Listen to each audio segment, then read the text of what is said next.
Hello everyone, welcome back to my YouTube channel. आज हम पढ़ रहे हैं एंडोक्रिनोलॉजी के बारे में। In the previous 2 lecture we read about the haematology. तो अगर आपको वीडियो पसंद आई हो तो लाइक करें, चैनल को सब्सक्राइब करें और ज़्यादा से ज़्यादा शेयर करें ताकि मैं आपके लिए और अच्छे वीडियोस ला पाऊँ। तो हमारी बॉडी में 2 तरह के ग्लैंड्स होते हैं, एंडोक्राइन ग्लैंड्स और एक्सोक्राइन ग्लैंड्स। एंडोक्राइन ग्लैंड्स वो होते हैं जिनके पास डक्ट्स नहीं होते, एक्सोक्राइन ग्लैंड्स वो होते हैं जिनके पास डक्ट्स होते हैं। तो जिनके पास डक्ट्स होते हैं वो अपना हार्मोन्स डक्ट में पोर करते हैं, पर जिनके पास डक्ट नहीं होते वो अपना हार्मोन ब्लड में पोर करते हैं। अब उन्हीं ग्लैंड्स की स्टडी को कहते हैं एंडोक्रिनोलॉजी। कौन सी ग्लैंड्स? Endocrine glands. अब हमारी बॉडी में डिफरेंट टाइप के एंडोक्राइन ग्लैंड्स होते हैं, पर उससे पहले बेसिक चीज समझ लेते हैं कि हमारे पास ब्रेन है जो सारे फंक्शंस बॉडी के कंट्रोल कर रहा है। अब ब्रेन में क्या होता है? ब्रेन में होता है हाइपोथैलेमस। हाइपोथैलेमस क्या? 2 काम है। हाइपोथैलेमस 2 फैक्टर्स रिलीज करता है, एक होते हैं रिलीजिंग हार्मोन्स, दूसरे होते हैं इनहिबिटिंग हार्मोन्स या इनहिबिटिंग फैक्टर। तो जो रिलीजिंग हार्मोन्स हैं वो क्या करते हैं? पॉजिटिव इफेक्ट देते हैं, और जो इनहिबिटिंग हार्मोन्स है वो नेगेटिव इफेक्ट देंगे, मतलब ये रोकेंगे और ये बढ़ाएंगे। किसके सीक्रेशन को? पिट्यूटरी ग्लैंड के सीक्रेशन को। अब पिट्यूटरी ग्लैंड क्या है? मास्टर ग्लैंड है हमारा, सारे ग्लैंड्स पे एक्ट करता है। तो हो क्या रहा है? हाइपोथैलेमस ने अपने फैक्टर्स रिलीज किए जो पिट्यूटरी पे काम करते हैं। पिट्यूटरी का काम है स्टिमुलेटिंग हार्मोन्स निकालना। स्टिमुलेटिंग हार्मोन्स क्या करेंगे? वो स्टिमुलेट करेंगे हमारे टारगेट ग्लैंड को, और टारगेट ग्लैंड से क्या निकलेंगे? हार्मोन्स निकलेंगे। अब टारगेट ग्लैंड कोई भी हो सकता है, थायराइड, पैराथायराइड, पैनक्रियास, एडिनल, कोई भी ग्लैंड हो सकता है। तो पिट्यूटरी क्या करता है? हमारा पिट्यूटरी ग्लैंड अपना स्टिमुलेटिंग फैक्टर्स निकालते हैं, स्टिमुलेटिंग फैक्टर्स रिलीज करता है, और वो स्टिमुलेटिंग फैक्टर्स टारगेट ग्लैंड पे काम करते हैं और टारगेट ग्लैंड जाकर हमारे हार्मोन्स निकाल देते हैं। अब जो पिट्यूटरी ग्लैंड है वो 2 तरह का होता है, एंटीरियर पिट्यूटरी और पोस्टीरियर पिट्यूटरी। एंटीरियर पिट्यूटरी 6 तरह के हार्मोन्स रिलीज करता है, और पोस्टीरियर पिट्यूटरी 2 तरह के हार्मोन्स, 2 हार्मोन्स निकालता है। 6 हार्मोन्स कौन कौन से हैं? Growth hormone, TSH, ACTH, FSH, LH और PRL। और 2 हार्मोन्स कौन से हैं जो पोस्टीरियर पिट्यूटरी से निकलते हैं? ADH, जिसे हम कहते हैं वैसोप्रेसिन, और दूसरा है ऑक्सीटोसिन, जिसके बारे में हम गायनी एंड ऑप्स में पढ़ेंगे। अब जो एंटीरियर ग्लैंड है उसका काम क्या है? वो रिलीज करती है, स्टोर करती है और प्रोडक्शन भी करती है हार्मोन्स का। लेकिन पोस्टीरियर ग्लैंड है वो प्रोड्यूस नहीं करती, वो सिर्फ रिलीज करती है और स्टोर करती है। अब पोस्टीरियर जो पिट्यूटरी ग्लैंड है उसमें हेरिंग्स बॉडीज होती हैं जो स्टोरेज का और रिलीजिंग का काम कराती हैं, जिसे हम न्यूरोहाइपोफाइसिस भी कहते हैं। तो हमने अब तक देख लिया क्या कि एंडोक्राइन ग्लैंड्स के बारे में, जिनके पास डक्ट्स नहीं होते, वो अपना सिक्रेशन ब्लड में पूर करते हैं। हमारे पास डिफरेंट टाइप के एंडोक्राइन ग्लैंड्स हैं। हमारे पास हाइपोथैलेमस है जो एक्ट करता है, जो रिलीज करता है और इनहिबिट करता है कुछ फैक्टर्स को, मतलब वो ऐसे फैक्टर्स को रिलीज करता है जो हार्मोन्स को रिलीज कराते हैं या इनहिबिट कराते हैं। वो एक्ट करते हैं पिट्यूटरी ग्लैंड पे। Pituitary gland stimulating factors release करता है, वो क्या करते हैं? वो स्टिमुलेट करते हैं टारगेट ग्लैंड को, और टारगेट ग्लैंड क्या करता है? हार्मोन्स रिलीज करता है। तो ये ओवरऑल फिजियोलॉजी थी। फिर इतने 6 हार्मोन्स एंटीरियर पिट्यूटरी से निकलते हैं और 2 हार्मोन हमारे पोस्टीरियर पिट्यूटरी से निकलते हैं। अब जो हमारे एंटीरियर पिट्यूटरी से हार्मोन्स निकलते हैं ये भी 2 तरह के होते हैं। एक होते हैं हमारे एसिडोफिलिक सेल से जो निकलते हैं, दूसरे होते हैं हमारे बेसोफिलिक सेल से निकलते हैं। तो बेसोफिलिक सेल्स में एक एग्जाम्पल है हमारे कॉर्टिकोट्रॉफ सेल्स का। तो 2 तरह के हार्मोन्स एसिडोफिलिक सेल से निकलते हैं, कुछ बेसोफिलिक सेल से निकलते हैं। कॉर्टिकोट्रॉफ्स क्या करते हैं? कॉर्टिकोट्रॉफ्स जो एंटीरियर पिट्यूटरी के हैं वो हमारे निकालते हैं, वो सीक्रेट करता है, प्रोड्यूस करता है POMC, यानी कि प्रोपियो मिलानोकॉर्टिन कॉटिन। प्रोपियो मिलानोकॉर्टिन, तो मतलब ये एंडोर्फिन्स निकालेगा, MSH निकालेगा और कॉर्टिकोट्रोपिन्स निकालेगा। ठीक है। दूसरी तरफ एसिडोफिलिक सेल्स होते हैं। एसिडोफिलिक सेल से ट्विन हार्मोन्स निकलते हैं। कौन कौन से? ग्रोथ हार्मोन और PRL, ये हमारे ट्विन हार्मोन्स हैं। बेसोफिलिक सेल से कौन कौन से हार्मोन निकलते हैं? इन दोनों को छोड़ के, मतलब ग्रोथ हार्मोन को छोड़ दो और PRL को छोड़ दो, बाकी जो बचे हुए हार्मोन्स हैं वो हमारे बेसोफिलिक सेल से निकलते हैं। पोस्टीरियर पिट्यूटरी जो है वो हार्मोन्स को प्रोड्यूस नहीं करता है, वो स्टोर और रिलीज कराता है। और स्टोर और रिलीज किसकी वजह से कराता है? हेरिंग बॉडीज होती हैं। हमने हेमेटोलॉजी में 3 कैरेक्टरिस्टिक बॉडीज पढ़ी थी, Russell bodies for multiple myeloma, Heinz body for G6PD deficiency और heptoid bodies for sickle cell anaemia. अब हमने एक और बॉडी पढ़ ली, हेरिंग बॉडी, जो कहाँ प्रेजेंट होती है? हमारी पोस्टीरियर पिट्यूटरी में। हाइपोथैलेमस से 2 हार्मोन प्रोड्यूस हो रहे हैं, कौन कौन से? वैसोप्रेसिन और oxytocin. Vasopressin is also known as ADH, यानी कि एंटी डाययूरेटिक हार्मोन, और वो कहाँ पर स्टोर होते हैं? वो होते हैं हमारे पोस्टीरियर पिट्यूटरी में। जब जरूरत होती है तो हमारी पोस्टीरियर पिट्यूटरी उन्हें रिलीज कर देती है। तो यहाँ तक हमने देख लिया। अब हम एक एक करके, बहुत सारे ग्लैंड्स हैं, पहले उनके नाम देख लेते हैं, फिर एक एक करके सारे ग्लैंड्स और उनके हार्मोन्स देखेंगे। तो पिट्यूटरी के बारे में हमने देख लिया। उसके अलावा हमारे पास और कौन सा ग्लैंड होता है? तो हमारे पास होता है adrenal gland, thyroid gland, parathyroid gland, pancreas gland और पीनियल ग्लैंड। पीनियल ग्लैंड हमने पहले पढ़ा था 11th-12th में, यहाँ हम नहीं पढ़ते हैं, हम यहाँ सिर्फ ये 4 ग्लैंड और पिट्यूटरी पढ़ते हैं। तो पिट्यूटरी के बारे में हमने पढ़ लिया, बाकी 4 देख लेते हैं। एडिनल ग्लैंड के 2 पार्ट हैं, एडिनल कॉर्टेक्स और एडिनल मेडुला। कॉर्टेक्स से निकलते हैं हमारे कौन कौन से? सेक्स हार्मोन्स, मिनरलोकॉर्टिकॉइड और ग्लूकोकॉर्टिकॉइड। और मेडुला से निकलते हैं एपिनेफ्रिन और एड्रेनलिन, नॉर एपिनेफ्रिन और नॉन एड्रेनलिन और डोपामिन। थायरॉइड हार्मोन्स हमारे हैं 3, T3, T4 और कैल्सिटोनिन। और पैराथायरॉइड रिलीज करती है हमारा PTH, यानी कि पैराथॉर्मोन। पैनक्रियाज से निकलते हैं। पैनक्रियाज के भी 2 पार्ट होते हैं, एक्सोक्राइन पार्ट जिनके पास डक्ट्स हैं, और एंडोक्राइन जो डक्टलेस हैं। तो हम यहाँ एंडोक्राइन के बारे में पढ़ेंगे, वो निकालता है हमारा glucagon, insulin, somatostatin and polypeptide. अब एक एक करके देखेंगे। सबसे पहले हम देखेंगे हार्मोन्स का नेचर के बेस पे हार्मोन को कैसे डिवाइड किया गया है। तो हम देख रहे हैं on the basis of nature. Nature के बेसिस पे हार्मोन को डिवाइड किया गया है 3 में। कौन कौन से हैं वो? सबसे पहले हैं हमारे स्टेरॉइड्स, फिर है हमारे प्रोटीन्स, और फिर है हमारे टायरोसिन डेरिवेटिव। तो कौन कौन से? स्टेरॉइड्स, प्रोटीन्स और टायरोसिन डेरिवेटिव। तो जो स्टेरॉइड्स वाले जो हार्मोन्स हैं वो कहाँ से डिराइव होते हैं, वो होते हैं कोलेस्ट्रॉल से। तो कोलेस्ट्रॉल से कौन से हार्मोन निकलेंगे, तो एडिनल कॉर्टेक्स के सारे हार्मोन, उसके अलावा एस्ट्राडायल हो गया जैसे वो, तो ये हमारे कोलेस्ट्रॉल डिराइव्ड हैं। उसके अलावा प्रोटीन डेरिवेटिव्स की बात करें अगर, तो प्रोटीन डिराइव्ड कौन कौन से हैं, पिट्यूटरी के हार्मोन 4 पी आते हैं हमारे, पैराथायरॉयड पिट्यूटरी, उसके अलावा पैनक्रियाटिक और प्लेसेंटल। तो पैराथायरॉयड, पिट्यूटरी, पैनक्रियाज और प्लेसेंटा के जो हार्मोन्स हैं वो प्रोटीन डेराइव्ड है। उसके अलावा कैल्सिटोनिन भी हमारा प्रोटीन डेराइव्ड है। टायरोसिन डेरिवेटिव्स में आते हैं सारे थायराइड हार्मोन, यानी कि थायराइड के सारे कौन से, T3 T4 एक्सेप्ट कैल्सिटोनिन, क्योंकि कैल्सिटोनिन कहाँ आ गया, यहाँ आ गया, तो एक्सेप्ट कैल्सिटोनिन। उसके अलावा एडिनल कॉर्टेक्स के हार्मोन स्टेरॉइड्स डेराइव्ड हैं। एडिनल मेडुला की टायरोसिन डेरिवेटिव्स हैं, यानी कि कैटेकोलामाइन्स की बात हो रही है यहाँ पर, एपिनेफ्रिन, नॉन एपिनेफ्रिन और डोपामिन। अब हम देखते हैं कि पिट्यूटरी ग्लैंड के जो हार्मोन्स हैं, पिट्यूटरी ग्लैंड के बारे में ओवरऑल, फिर हम एक एक करके सारे हार्मोन्स को समझेंगे, सारे ग्लैंड्स को समझेंगे। तो पिट्यूटरी ग्लैंड हमारी 2 तरह की होती है, एंटीरियर और पोस्टीरियर। तो हम सबसे पहले एंटीरियर में हमने देखा था 6 हार्मोन, जिसमें सबसे पहला है हमारा ग्रोथ हार्मोन। तो एक एक करके हम सारे हार्मोन्स के बारे में देखेंगे। तो सबसे पहले हम पढ़ रहे हैं ग्रोथ हार्मोन, जो हमारा निकलता है किससे, एंटीरियर पिट्यूटरी से। अब ग्रोथ हार्मोन के बारे में अगर बेसिक जाने तो एक तो हमारा जो ग्रोथ हार्मोन है वो पिट्यूटरी से निकल रहा है, मतलब ये प्रोटीन डेराइव्ड हार्मोन है, ठीक है। दूसरा जो ग्रोथ हार्मोन है वो हमने ट्विन हार्मोन में पढ़ा था। ट्विन हार्मोन में दूसरा हार्मोन कौन सा था, PRL। तो ये हमारा ट्विन हार्मोन है, प्रोटीन डेराइव्ड है। और ट्विन हार्मोन किससे निकल रहे थे, एसिडोफिलिक सेल से। तो ये एसिडोफिलिक सेल से निकलता है। और अगर मैक्सिमम लेवल अगर हम देखें GH का, तो ग्रोथ हार्मोन का मैक्सिमम लेवल कब होता है, एडोलसेंस पे, मतलब प्यूबर्टी के टाइम पे, एडोलसेंस की जो एज होती है उस टाइम पे। और मिनिमम लेवल कब होगा, मिनिमम लेवल होता है ओल्ड एज में। तो मैक्सिमम लेवल एडोलसेंस पे और मिनिमम लेवल ओल्ड एज में, ठीक है। और हमने देखा कि हाइपोथैलेमस का काम क्या है, वो हार्मोन्स निकालती है, कौन से, रिलीजिंग और इनहिबिटरी। तो रिलीजिंग और इनहिबिटरी में हमने 2 हार्मोन देखे थे जो ग्रोथ हार्मोन के थे, कौन से, ग्रोथ हार्मोन रिलीजिंग हार्मोन और ग्रोथ हार्मोन इनहिबिटिंग हार्मोन। और हमारा ये निकल रहे थे किससे, हाइपोथैलेमस से, और एक्ट कर रहे थे किस पे, पिट्यूटरी पे। तो इसका पॉजिटिव काम है, इसका नेगेटिव काम है। तो growth hormone releasing hormone body कब बढ़ाएगी, जब ड्वार्फिज्म की कंडीशन होगी, शॉर्ट स्टेचर होगा, तो बॉडी क्या चाहेगी कि हाइट बढ़ाने के लिए ये बढ़ाएगी। तो अगर ये ज़्यादा है तो ट्यूमर की कंडीशन आ जाएगी, क्योंकि बहुत ज़्यादा ग्रोथ हार्मोन निकलेगा। पर अगर ड्वार्फिज्म है तो ये बॉडी बढ़ाएगी इन द पॉजिटिव फीडबैक। और अगर मान लो अगर किसी में ट्यूमर बन रही है तो बॉडी ग्रोथ हार्मोन को कम करना चाहिए, तो ग्रोथ हार्मोन को कम करने के लिए body growth hormone inhibiting hormone निकालेगी। पर अगर बहुत ज़्यादा इनहिबिट कर दिया तो क्या हो जाएगा, पिट्यूटरी ड्वार्फिज्म हो जाएगा। तो दोनों तरीके से हम देखते हैं कि एक अगर बॉडी में कमी आ रही है तो बॉडी उसको कैसे मेंटेन करेगी, इन दोनों से। और दूसरा, अगर इन दोनों का फंक्शन डिसबैलेंस हो गया तो क्या कंडीशन होगी, ठीक है। तो हमने देख लिया ग्रोथ हार्मोन का बेसिक और ये। अब हम देखते हैं ग्रोथ हार्मोन का बेसिक फंक्शन, फिर उसके बाद हम देखेंगे डिसीज कंडीशन में क्या होता है। तो ग्रोथ हार्मोन का काम क्या है, तो ग्रोथ हार्मोन के कुछ फंक्शन होते हैं। जैसे ग्रोथ हार्मोन क्या कराता है, प्रोटीन सिंथेसिस। दूसरा, बोन ग्रोथ, बोन की प्रॉपर ग्रोथ कराएगा। तीसरा, लाइपोलाइसिस कराएगा, मतलब फैट का ब्रेकडाउन। चौथा, epiphyseal growth, epiphyseal growth, bone growth एक ही बात है, एपिफिजियल ग्रोथ कराएगा। और पांचवा है हमारा ब्लड शुगर लेवल को मेंटेन करेगा। उसके अलावा छठवा है कि स्लीप में भी इसका रोल होता है।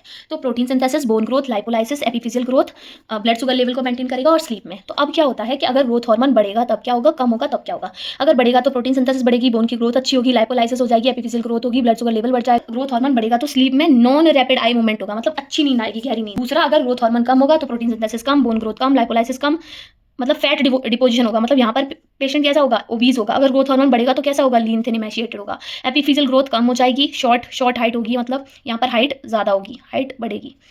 ब्लड शुगर लेवल बढ़ेगा यहाँ पर, मतलब डायबिटीज़ का केस बन सकता है अगर ग्रोथ हार्मोन ज़्यादा है तो। और ग्रोथ हार्मोन कम है तो हाइपोग्लाइसीमिया की कंडीशन आएगी, यहाँ पर हाइपरग्लाइसीमिया, यहाँ पर हाइपोग्लाइसीमिया। स्लीप में यहाँ नॉन रैपिड आई मूवमेंट मिलेगा, यहाँ पर रैपिड आई मूवमेंट मिलेगा। तो बहुत ही बेसिक है, इसीलिए हम समझ ले रहे हैं। जब हम डिसऑर्डर्स पढ़ेंगे तो हमें आसानी से पढ़ने में दिक्कत नहीं होगी, मतलब अंदाजा लगाने में कि क्या है। तो अगर बॉडी में हाइपरग्लाइसीमिया की कंडीशन है, बहुत ज़्यादा ग्लूकोज बढ़ा हुआ है, तो क्या होगा, अगर ग्लूकोज बढ़ा हुआ है तो हम एक चीज़ ये मान लेंगे कि या तो ग्रोथ हार्मोन बढ़ा हुआ है। दूसरा, अगर हमारी बॉडी में हाइपरग्लाइसीमिया हो रहा है तो हमारी body growth hormone inhibiting hormone निकालेगी और ग्रोथ हार्मोन को कम करना शुरू कर देगी। तो इसीलिए हमने ये सब समझा। तो ये सब फालतू है वैसे तो, पर काम का सिर्फ इतना ही है कि ग्रोथ हार्मोन कैसे डिपेंड कर रहा है। तो अगर कोई कंडीशन हमें दी जा रही है उसमें हमें अंदाजा लगाना है तो हम लगा पाएंगे कि ग्रोथ हार्मोन का क्या रोल है उसमें। फिर उसके बाद बोन ग्रोथ देखा हमने जैसे, तो बोन ग्रोथ कैसे कराएगा, तो बोन ग्रोथ डायरेक्ट और इनडायरेक्ट दोनों तरीके से करा सकता है। तो इनडायरेक्ट एक्शन भी होता है बोन ग्रोथ पे, डायरेक्ट भी होता है। डायरेक्ट में क्या होता है, हमारी बॉडी में प्री कॉन्डोसाइट्स होते हैं बोन्स में, वो प्री कॉन्डोसाइट्स में ग्रोथ हार्मोन एक्ट करता है और क्या करता है, कॉन्डोसाइट्स बनाता है, और फिर कॉन्ड्रोसाइट्स क्या करते हैं, बोन ग्रोथ कराते हैं। तो यही है। तो अगर बॉडी में कहीं भी हाइपरग्लाइसीमिया की कंडीशन है, मतलब जैसे हाइपोग्लाइसीमिया की कंडीशन है, जैसे फास्टिंग है तो ब्लड ग्लूकोज कम हो जाएगा तो ग्रोथ हार्मोन बढ़ना शुरू होगा। स्टारवेशन है तो ग्रोथ हार्मोन बढ़ना शुरू होगा। एक्सरसाइज कर रहा है कोई इंसान तो ग्रोथ हार्मोन बढ़ना शुरू होगा। इसीलिए एक्सरसाइज की वजह से हाइट बढ़ती है। हम कहते हैं एक्सरसाइज करो हाइट बढ़ती है, क्यों बढ़ती है, क्योंकि एक्सरसाइज से क्या होगा, हाइपोग्लाइसीमिया की कंडीशन आएगी, और हाइपोग्लाइसीमिया होगा तो बॉडी ग्रोथ हार्मोन को इंक्रीज करने लगेगी, रिलीजिंग हार्मोन सीक्रेट करने लगेगी। और अगर नॉन रैपिड आई मूवमेंट है तो उस केस में भी हमारा ग्रोथ हार्मोन बढ़ने लगेगा। यहाँ पर रैपिड आई मूवमेंट होगा, यहाँ पर नॉन रैपिड होगा, ठीक है, क्योंकि अगर ग्रोथ हार्मोन ज़्यादा होगा तो रैपिड आई मूवमेंट होगा, तो अगर नॉन रैपिड आई मूवमेंट है तो बॉडी क्या करेगी, तो बॉडी ग्रोथ हार्मोन को बढ़ाएगी, मतलब हाइपोग्लाइसीमिया है तो नॉन रैपिड आई मूवमेंट होगा। ठीक है, अब आगे देखते हैं।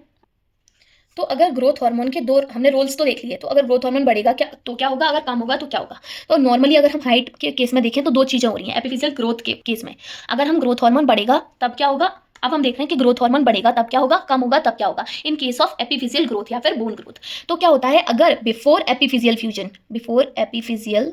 फ्यूजन अगर ग्रोथ हार्मोन बढ़ रहा है तो अलग कंडीशन होगी, आफ्टर बढ़ रहा है तो अलग होगी। अगर बिफोर एपिफिशियल फ्यूजन कम हो रहा है तो अलग कंडीशन होगी, आफ्टर हो रहा है तो अलग कंडीशन होगी। अब क्या कंडीशंस होंगी वो, तो अगर ग्रोथ हार्मोन एपिफिशियल फ्यूजन से पहले बढ़ रहा है, एपिफिशियल फ्यूजन से पहले अगर ग्रोथ हार्मोन बढ़ेगा तो क्या बढ़ेगी, लेंथ बढ़ेगी हमारी। लेकिन अगर आफ्टर बढ़ेगा तो हमारी थिकनेस बढ़ेगी बोन की, तो यहाँ बोन की थिकनेस बढ़ेगी, यहाँ बोन की लेंथ बढ़ेगी। तो यहाँ पर जो डिसऑर्डर होता है वो होता है हमारा गिगैंटिज्म, और यहाँ पर जो डिसऑर्डर होता है वो होता है हमारा एक्रोमेगैली। गिगैंटिज्म और एक्रोमेगैली, तो before fusion gigantism, after fusion acromegaly, और अगर दोनों टाइम पे बढ़ा हुआ है तो होगा हमारा गिगैंटो एक्रोमेगैली। ठीक है, तो लेंथ और थिकनेस भी देख ली हमने। अब दोनों कंडीशन में क्या होगा वो भी हम देखेंगे। पहले हम यहाँ देख लेते हैं कि अगर बिफोर फ्यूजन कम हो रहा है ग्रोथ हार्मोन तो हमारी कंडीशन होगी ड्वार्फिज्म की, ड्वार्फिज्म, तो हमारी कंडीशन होगी ड्वार्फिज्म की। और अगर आफ्टर हो रहा है तो हमारा होगा एक्रोमाइक्रिया। तो ये जो ड्वार्फिज्म है इसे हम पिट्यूटरी ड्वार्फिज्म भी कहते हैं, पिट्यूटरी ड्वार्फिज्म कहते हैं, क्योंकि ग्रोथ हार्मोन कौन सा है, पिट्यूटरी हार्मोन है। ठीक है, अब हम इनमें देखते हैं कि अब साइन और सिम्टम्स जो भी शो होंगे वो क्या होंगे। तो हमने देखा कि ग्रोथ हार्मोन कम हो रहा था तो ड्वार्फिज्म हो रहा है, और ग्रोथ हार्मोन बढ़ रहा है तो गिगैंटिज्म और एक्रोमेगैली मिल रही है। उसके अलावा एक इंपॉर्टेंट टर्म है वो और देख लेते हैं, वो है लेरोन्स ड्वार्फिज्म, या फिर लेरोन्स ड्वार्फिसनेस। इसमें क्या होता है, जो हमारा ग्रोथ हार्मोन है वो नॉर्मल रहता है, फिर भी पर्सन ड्वार्फ है। क्यों ड्वार्फ है, क्योंकि जो ग्रोथ हार्मोन के जो रिसेप्टर्स हैं जिन्हें हम कहते हैं जैक स्टैट रिसेप्टर्स, वो क्या होते हैं, वो डिक्रीज हो जाते हैं। तो अगर ग्रोथ रिसेप्टर्स प्रॉपर नहीं है तो क्या होगा, बॉडी जो ग्रोथ हार्मोन है कितना भी रिलीज हो, रिसेप्टर्स अगर प्रॉपर नहीं मिलेंगे तो ग्रोथ नहीं हो पाएगी बोन की, और क्या होगा, ड्वार्फिसनेस आ जाएगी। तो रिसेप्टर्स कम होने की वजह से ड्वार्फिसनेस आ रही है, इसीलिए से लेरोन्स ड्वार्फिसनेस कहते हैं। अब हमने जो चीज़ें पढ़ी हैं उनके बारे में डिटेल में देखते हैं। जैसे सबसे पहले हमारा गिगैंटिज्म। अब गिगैंटिज्म क्यों हो रहा है, हमें पता है कि भैया ग्रोथ हार्मोन बढ़ रहा है, और कब बढ़ रहा है, बिफोर फ्यूजन ऑफ एपिफिशियल प्लेट। ठीक है, मतलब बर्थ से या चाइल्डहुड से ही हाइपर सिक्रेशन होने लगा ग्रोथ का, प्यूबर्टी से पहले एपिफिशियल फ्यूजन के पहले। हाँ, एक चीज़ और, अब हम पता कैसे लगाएंगे कि एपिफिशियल फ्यूजन से पहले हो रहा है या बाद में हो रहा है, तो उसके नॉर्मल वैल्यूज जानना जरूरी है हमारे लिए। तो नॉर्मल वैल्यूज क्या होती हैं, तो मेल और फीमेल दोनों में वैल्यूज अलग अलग होती हैं, मतलब जो एपिफिशियल फ्यूजन होगा वो मेल में अलग टाइम पे होगा और फीमेल में अलग टाइम पे होगा, इसीलिए दोनों की ग्रोथ जो होती है वो अलग अलग पीरियड में होती है, मेल की और फीमेल की। तो होता क्या है कि अगर हम मेल की बात करते हैं, अगर हम फीमेल की बात करते हैं और मेल की बात करते हैं, तो अगर हम फीमेल की बात करते हैं तो फीमेल में जो एपिफिशियल फ्यूजन होता है, मतलब जो ग्रोथ प्लेट जो होती है वो बंद होती है, वो कब होती है, तो फीमेल में होती है 15 से 17 साल पे, और मेल में 14 से 16 साल पे। तो 16 साल से पहले अगर फ्यूजन होगा, अगर ग्रोथ हार्मोन बढ़ गया मेल में तो हम कहेंगे कि उसे गिगैंटिज्म होगा, और फीमेल में अगर 17 साल से पहले बढ़ गया तो हम उसे कहेंगे गिगैंटिज्म होगा। लेकिन अगर उसके बाद बढ़ता है तो क्या होगा, तो एक्रोमेगैली होगी। तो यही बताने की कोशिश की है कि कब ग्रोथ हार्मोन बढ़ेगा, तब कब कौन सी बीमारी होगी। तो अगर ग्रोथ हार्मोन बढ़ रहा है बिफोर एपिफिशियल फ्यूजन तो हमारा हो रहा है गिगैंटिज्म, बचपन से या चाइल्डहुड से बढ़ा हुआ है। तो अब इसकी वजह से क्या होगा, ग्रोथ हार्मोन बढ़ रहा है तो ग्रोथ एक्सेसिव होगी, तो एक्सेसिव ग्रोथ होगी बॉडी में, तो पर्सन कैसा दिखेगा, जाइंट जैसा दिखेगा। क्यों, क्योंकि ग्रोथ हार्मोन का काम क्या था, प्रोटीन सिंथेसिस करा रहा था। अब यहाँ पर प्रोटीन सिंथेसिस बहुत ज्यादा होगी, प्रोटीन सिंथेसिस ज्यादा होगी तो पर्सन कैसा दिखेगा, जाइंट दिखेगा। ठीक है, जाइंट दिखेगा, कितना जाइंट, 7 से 8 फीट, 7 से कितना जाइंट, 7 से 8 फीट टॉल होगा वो, उतनी इसकी एवरेज हाइट होगी, मतलब इससे कम ज़्यादा थोड़ी बहुत हो सकती है पर एवरेज हाइट इतनी होगी। और एक्सेसिव ग्रोथ हो क्यों रही है, एक्सेसिव ग्रोथ हार्मोन, इतना ज़्यादा ग्रोथ हार्मोन क्यों निकल रहा है, तो यहाँ पर क्या होगा, ड्यू टू ट्यूमर हो जाएगा, किसका, पिट्यूटरी ग्लैंड का, एंटीरियर पिट्यूटरी ग्लैंड का ट्यूमर होने की वजह से एक्सेसिव ग्रोथ होगी। तो पर्सन का जाइंट होगा, मतलब स्टेचर हाई होगा। दूसरा होता है शॉर्ट स्टेचर, यहाँ पर होगा हाई स्टेचर हाई हो जाएगा। दूसरा, अब ग्रोथ हार्मोन ज्यादा होगा तो ग्लूकोज ज्यादा बढ़ेगा, तो हाइपरग्लाइसीमिया की कंडीशन आएगी, ये हमें पता है। अब हाइपरग्लाइसीमिया की कंडीशन आएगी तो जैसे अगर यहाँ पर ड्वार्फिज्म हो रहा है तो उसे पिट्यूटरी ड्वार्फिज्म कहते हैं, तो अगर डायबिटीज होगा तो उसे पिट्यूटरी डायबिटीज कहेंगे। दूसरा, कंप्रेशन हो जाएगा ऑप्टिक काइस्मा का, तो अगर कंप्रेशन होगा ऑप्टिक काइस्मा का, कंप्रेशन हो जाएगा ऑप्टिक काइस्मा का, तो अगर कंप्रेशन होगा ऑप्टिक काइस्मा का तो क्या होगा, विजुअल ट्यूमर की वजह से कंप्रेशन हो रहा है तो विजुअल डिस्टर्बेंसेस आएंगे और हेडेक होगा। तो जब भी प्रेशर पड़ेगा ब्रेन के सेल्स पे तो तभी हमें विजुअल डिस्टर्बेंसेस और हेडेक देखने को मिलेंगे। अब दूसरी कंडीशन थी एक्रोमेगैली, कि जब ग्रोथ हार्मोन का सीक्रेशन आफ्टर एपिफिशियल फ्यूजन के बाद बढ़ रहा है तो क्या होगा, तो थिकनेस बढ़ेगी, बोन की एक्रोमेगैली होगी। अब यहाँ पर भी क्या होगा, ये बाद में भी क्यों बढ़ रहा है, तो यहाँ पर भी ट्यूमर होगी। तो दोनों केसेस में, बढ़ने के केसेस में क्या हो रहा है, ट्यूमर हो रही है हमारी, किसकी, पिट्यूटरी ग्लैंड की। कम कब होगा, जब अट्रॉफी होगी। तो अब यहाँ पर क्या होगा, एक्रोमेगैली की अगर हम बात करें तो एक्रोमेगैली में क्या क्या फीचर्स देखने को मिलेंगे हमें, तो हमें गोरिल्ला फेस मिलेगा, जो पर्सन के बोन्स हैं वो थिक थिक होने लगेंगे, तो हमें देखने को मिलेगा गोरिल्ला फेस। गोरिल्ला फेस के फीचर्स क्या हैं कि जो सुप्रा ऑर्बिटल रिजेस हैं उनका प्रोट्रूजन हो जाएगा, नाक जो है पर्सन की वो ब्रॉड हो जाएगी, तो सुप्रा ऑर्बिटल रिजेस हैं वो उनका प्रोट्रूजन हो जाएगा, मतलब जो आंखों के चारों तरफ जो बोन होती है वो बाहर की तरफ निकलने लगेगी। नोज में ब्रॉडनिंग देखने को मिलेगी, लिप्स की थिकनिंग देखने को मिलेगी, फोरहेड पे हमें रिंकल्स मिलेंगे, फोरहेड पे रिंकल्स मिलेंगे, नोज ब्रॉड हो जाएगी, लिप्स थिक हो जाएंगे, ये हमने देख लिया। और प्रोट्रूजन हो जाएगा लोअर जॉ का, जिसे हम कहते हैं प्रोग्नेथिज्म। तो कुछ याद रहे या ना रहे, ये चीजें याद रखनी है कि गोरिल्ला फेस मिलेगा, प्रोग्नेथिज्म मिलेगा, और सबसे इंपॉर्टेंट बुलडॉग स्कैल्प मिलेगी। जो स्कैल्प है वो भी थिक हो जाएगी, तो उस थिक स्कैल्प को हम कहते हैं bulldog scalp.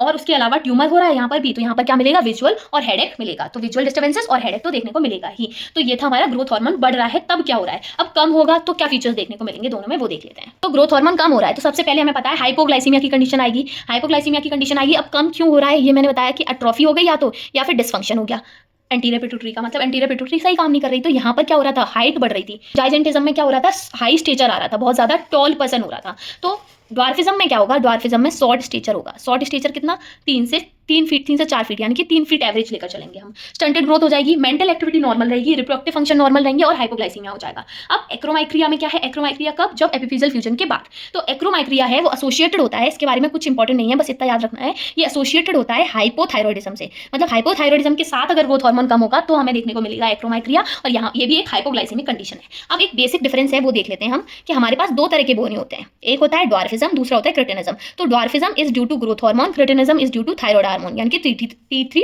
T4। Cretinism is due to thyroid hormone यानी कि T3 T4 के कम होने की वजह से। तो ग्रोथ हार्मोन कम होगा तो ड्वार्फिज्म होगा, और थायराइड हार्मोन कम होगा तो क्रिटिनिज्म होगा। ड्वार्फिज्म को हम कहते हैं चालू बोना, और क्रिटिनिज्म वाले को कहते हैं हम बुद्धू होना। तो आपको बस इतना याद रखना है, चालू होना, बुद्धू होना, बाकी सब आप कर लेंगे। उसके अलावा स्टंटेड ग्रोथ होगी दोनों में स्टंटेड ग्रोथ होगी, इसमें भी इसमें भी। अब मेंटल रिटार्डेशन कहाँ देखने को मिलेगा, चालू होना तो चालू है ना, तो उसमें मेंटल रिटार्डेशन नहीं होगा, इसमें मेंटल रिटार्डेशन होगा थायराइड वाले में। रिप्रोडक्टिव फंक्शन नॉर्मल होगा हमारा किसमें, चालू बोना में। रिप्रोडक्टिव फंक्शन एबनॉर्मल होगा किसमें, बुद्धू बोना में। तो अगर रिप्रोडक्टिव फंक्शन एबनॉर्मल है तो क्या क्या चीजें मिलेंगी, दो चीजें देखने को मिलेंगी, टेस्टिस अनडिसेंट रह जाएंगी, और दूसरा स्पर्मेटोजेनेसिस में प्रॉब्लम आएगी, मतलब स्पर्म का फॉर्मेशन नहीं हो पाएगा।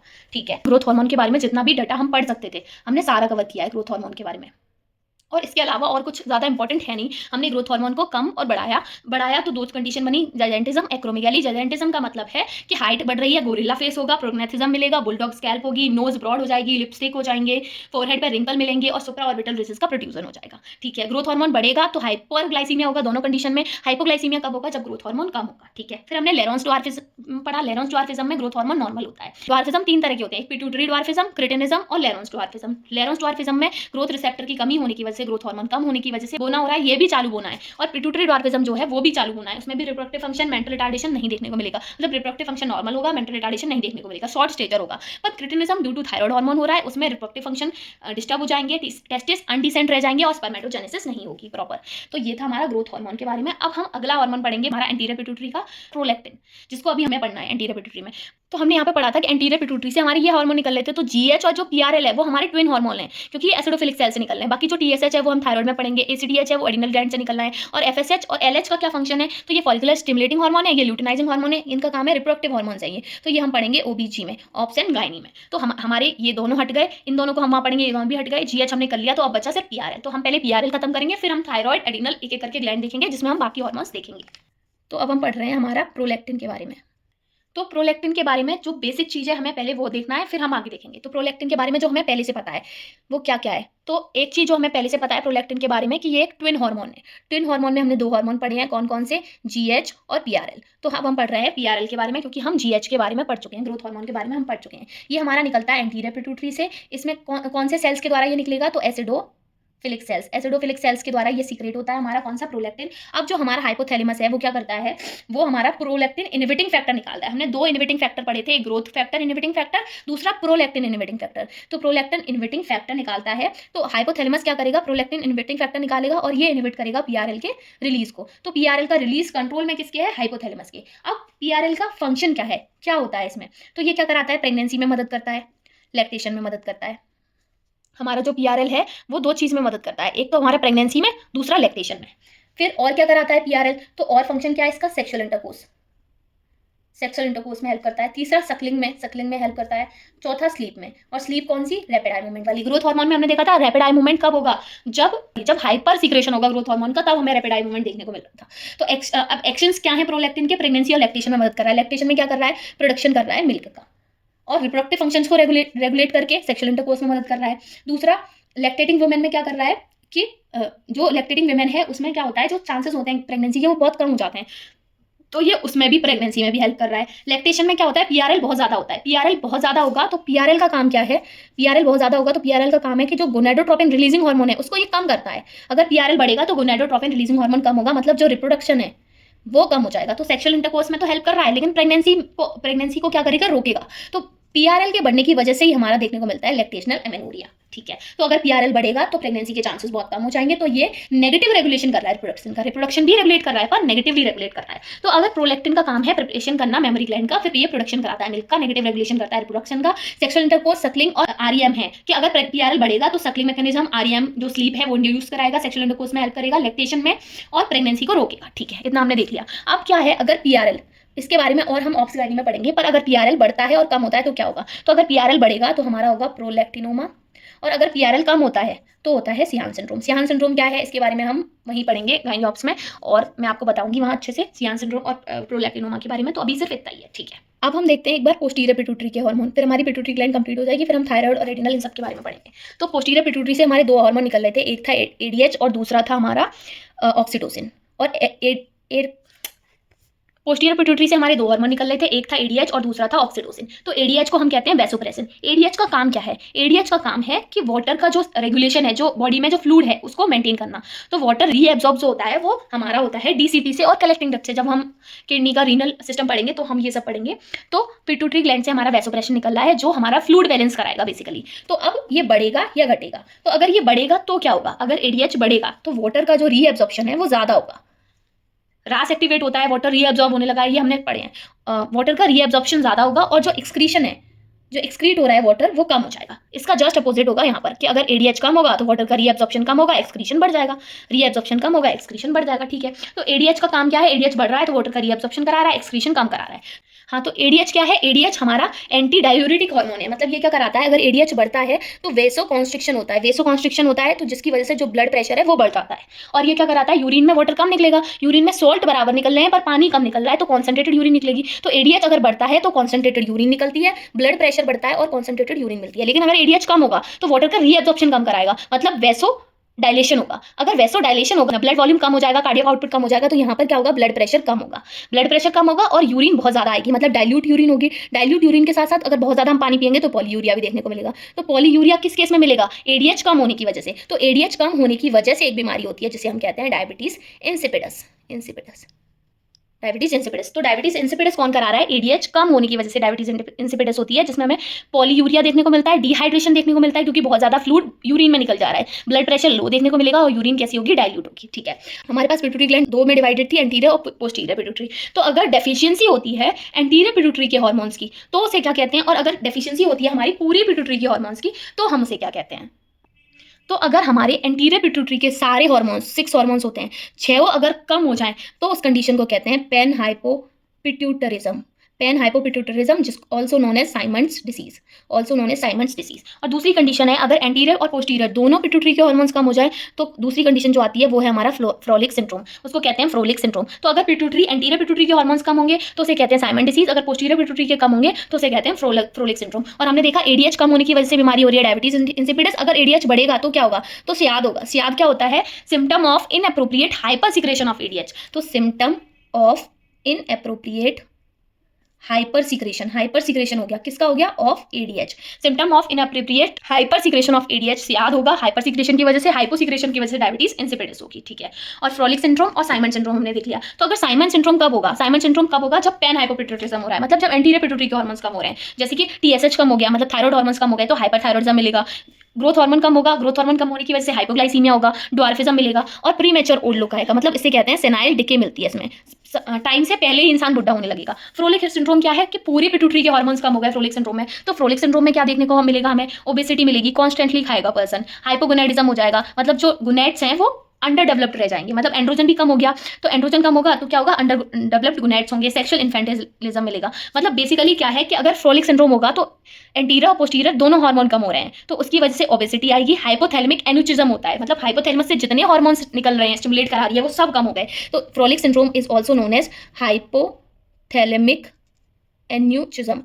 अगर आपको नोट्स चाहिए एंडोक्रिनोलॉजी के या हेमेटोलॉजी के तो आप कमेंट कर सकते हैं, मैं आपको लिंक भेज दूंगी मेरे अपने टेलीग्राम चैनल की, जिसमें आपको सारे टॉपिक्स के नोट्स मिल जाएंगे जो भी मैंने कराए हुए हैं इन द लेक्चर। अगर नहीं होंगी अगर फिर भी तो मैं अवेलेबल करा दूंगी, ठीक है। तो फ्रोलिक सिंड्रोम में हाइपोथैलेमिक एनुचिज्म मिलेगा जिसमें ओबेसिटी। अब फ्रोलिक सिंड्रोम के एक बार सिम्टम्स देख लेते हैं, ये इंपॉर्टेंट है फ्रोलिक सिंड्रोम। तो फ्रोलिक सिंड्रोम में हमें ऑल्सो नोन एज हाइपोथैलेमिक एनुचिज्म, ये हमें पता चल गया, एंटीरियर और पोस्टीरियर दोनों पिट्यूटरी का हाइपोसिक्रेशन हो रहा है। तो यहाँ पर तीन चीजें हमें मिलती हैं, ओबेसिटी मिलती है क्योंकि यहाँ पर एसीटीएच कम हो गया, सेक्स हार्मोन कम हो गए, तो सेकेंडरी सेक्सुअल कैरेक्टर भी डेवलप नहीं होंगे, तो यहाँ पर सेक्सुअल इन्फेंटिलिज्म मिलेगा और हाइपोगोनैडिज्म मिलेगा कि जो गोनैड्स होंगे वो स्ट्रीक गोनैड्स हो जाएंगे या अंडर डेवलप्ड गोनैड्स मिलेंगे। तो ये था हमारा all about the pituitary gland. अब इसमें सिर्फ एक हार्मोन बचा, ऑक्सीटोसिन। तो ऑक्सीटोसिन का काम क्या है, हमने देख लिया कि हमारा जो वैसोप्रेसिन है एडीएच, उसका काम क्या है, वो एंटी डाययूरेटिक हार्मोन है। अगर एडीएच बढ़ेगा तो वैसो कॉन्स्ट्रक्शन कराएगा, एडीएच कम होगा तो वैसो डायलेशन कराएगा, ठीक है। सियाद करा रहा है और डायबिटीज इंसिपिडिस करा रहा है। लेकिन ऑक्सीटोसिन क्या है, oxytocin milk ejection reflex cause करता है और एक्सपल्जन कराता है फीटस का। मतलब ऑक्सीटोसिन का काम है बेसिकली कॉन्ट्रैक्शन कराना। कॉन्ट्रैक्शन कराएगा तो क्या करेगा, मिल्क को इजेक्ट कराएगा, मिल्क इजेक्शन रिफ्लेक्स लगाएगा और एक्सपल्जन ऑफ फीटस होगा। कॉन्ट्रैक्शंस पढ़ेंगे तो ये भी हम ओबीजी में पढ़ेंगे, मतलब ऑब्स-गायनी में। तो this is all about the pituitary gland. अब इसके आगे हम पढ़ेंगे थायराइड ग्लैंड के बारे में, देन हम पढ़ेंगे एडिनल ग्लैंड के बारे में, फिर पैनक्रियास, फिर हमारा ये कंप्लीट हो जाएगा। तो अब हम नेक्स्ट ग्लैंड देख रहे हैं थायराइड ग्लैंड। थायराइड ग्लैंड हमारा 3 हार्मोन्स निकालता है, T3 T4 और कैल्सिटोनिन। T3 T4 क्या है, T3 T4 हमारे टायरोसिन डेरिवेटिव्स हैं और जबकि कैल्सिटोनिन हमारा प्रोटीन डेरिवेटिव है। अब थायराइड ग्लैंड के बारे में जो हम बचपन से पढ़ते हुए आए हैं वो क्या है कि जो हमारा थायराइड ग्लैंड है वो एक बटरफ्लाई शेप्ड ग्लैंड है। तो थायराइड ग्लैंड जो है वो बटरफ्लाई शेप्ड है और इसमें 2 लोब होते हैं, इसमें हमारे 2 लोब्स होते हैं। बटरफ्लाई शेप्ड है, 2 लोब्स होते हैं, लेफ्ट लोब और राइट लोब, लेफ्ट लोब और राइट लोब, और दोनों लोब जो होते हैं वो बीच में कनेक्ट होते हैं किससे, इस्थिमस से। तो थायराइड ग्लैंड के बारे में हमने क्या देखा कि थायराइड ग्लैंड बटरफ्लाई शेप्ड है, थायराइड ग्लैंड में 2 लोब होते हैं, लेफ्ट लोब और राइट लोब, और दोनों लोब आपस में कनेक्ट होते हैं इस्थिमस से। और थायराइड ग्लैंड सीक्रेट करती है 3 हार्मोन, T3 T4 और कैल्सिटोनिन। T3 का नाम है ट्राईआइडोथायरोनिन और T4 का नाम है थायरोक्सिन और कैल्सिटोनिन इज कैल्सिटोनिन। तो ट्राईआइडोथायरोनिन, थायरोक्सिन और कैल्सिटोनिन। अब जो थायराइड ग्लैंड है हमें पता है वो एंडोक्राइन ग्लैंड है, एंडोक्राइन मतलब डक्टलेस ग्लैंड है। तो क्या करेगी, अपने जो हार्मोन्स है यानी कि T3 T4 उनको डायरेक्टली पोर कर देगी किसमें, ब्लड में, ठीक है। अब यहीं पर जो थायराइड ग्लैंड होती है हमारे, उसी के पोस्टीरियर साइड में, बैक साइड में क्या होता है, यहाँ पर 4 ग्लैंड्स होते हैं, छोटे छोटे पी साइज के, 4 पी साइज ग्लैंड होते हैं। इनको क्या कहते हैं, थायराइड के जो पीछे की तरफ होते हैं, ये इनको हम क्या कहते हैं, ये हमारे पैराथायराइड ग्लैंड होते हैं। तो थायराइड और पैराथायराइड दोनों देखने हैं। और पैराथायराइड ग्लैंड क्या सीक्रेट करते हैं, PTH, दैट इज पैराथॉर्मोन, और ये प्रोड्यूस करता है पैराथॉर्मोन, पर रेगुलेट क्या करता है, तो ये रेगुलेट करता है कैल्शियम का लेवल और फॉस्फोरस का लेवल, ठीक है। कैल्शियम का लेवल और फॉस्फोरस का लेवल किसमें, ब्लड के अंदर, ठीक है। तो हमने देखा थायराइड ग्लैंड क्या है, एंडोक्राइन ग्लैंड है, बटरफ्लाई शेप्ड है। उसके पीछे 4 छोटे छोटे पी साइज ग्लैंड होते हैं जिन्हें पैराथायराइड कहते हैं। पैराथायराइड से PTH निकलता है, थायराइड से 3 हार्मोन निकलते हैं और PTH का काम है रेगुलेट करना कैल्शियम और फॉस्फोरस को। अब थायराइड ग्लैंड में बहुत सारे जो उसका स्ट्रक्चरल और फंक्शनल यूनिट की बात करें तो वो फॉलिकल्स होते हैं, मतलब थायराइड ग्लैंड के अंदर बहुत सारे छोटे छोटे फॉलिकल्स होते हैं। तो मान लीजिए दीज आर द फॉलिकल्स। तो थायराइड ग्लैंड में क्या होता है, थायराइड ग्लैंड में फॉलिकल्स होते हैं और फॉलिकल्स के बीच में यहाँ पर प्रेजेंट होते हैं हमारे पैराफॉलिकुलर सेल्स। तो फॉलिकुलर सेल्स प्रेजेंट होते हैं थायराइड में, और क्या प्रेजेंट होते हैं, और होते हैं पैराफॉलिकुलर सेल्स। तो जो फॉलिकुलर सेल्स हैं वो निकालते हैं हमारा T3 T4 और जो पैराफॉलिकुलर सेल्स होते हैं वो निकालते हैं कैल्सिटोनिन, ठीक है। फॉलिकुलर सेल्स सिंथेसाइज करते हैं हमारे थायराइड हार्मोन्स यानी कि T3 T4 और उनको ही स्टोर करते हैं। अब अगर हम देखें कि तो इसमें बीच में होता है कॉलॉइड। तो ये हमारे फॉलिकुलर सेल्स हैं सपोज, और यहाँ पर ये बीच में प्रेजेंट है कॉलॉइड। कॉलॉइड के सेंटर में ही हमारी साइट होती है, स्टोरेज साइट फॉर थायरोग्लोबुलिन। यहाँ पर हमारा थायरोग्लोबुलिन स्टोर होता है, ठीक है। जो थायरोग्लोबुलिन है वो उसका काम क्या है, तो वो प्रिकर्सर है थायराइड हार्मोन का, मतलब वो सिंथेसिस कराता है थायराइड हार्मोन की। तो थायरोग्लोबुलिन प्रेजेंट कहाँ है, सेंटर में, कहाँ पर, कॉलॉइड में, स्टोरेज साइट है कॉलॉइड में हमारा थायरोग्लोबुलिन की। थायरोग्लोबुलिन निकालता है टायरोसिन और टायरोसिन से होता है हमारा थायराइड हार्मोन का सिंथेसिस। तो थायराइड हार्मोन की सिंथेसिस के लिए हमें क्या चाहिए, 2 चीजें, एक टायरोसिन, दूसरा I2, 2 रॉ मटेरियल हमें चाहिए। अब हमने देख लिया 2 तरह की सेल्स हैं, parafollicular cells, follicular cells. Parafollicular cells निकालती हैं T3 T4 और फॉलिकुलर सेल्स निकालती हैं हमारा कैल्सिटोनिन। कैल्सिटोनिन क्या करता है, रेगुलेट करता है कैल्शियम को इन ब्लड। कैल्सिटोनिन का काम क्या है, regulates calcium in the blood, ठीक है।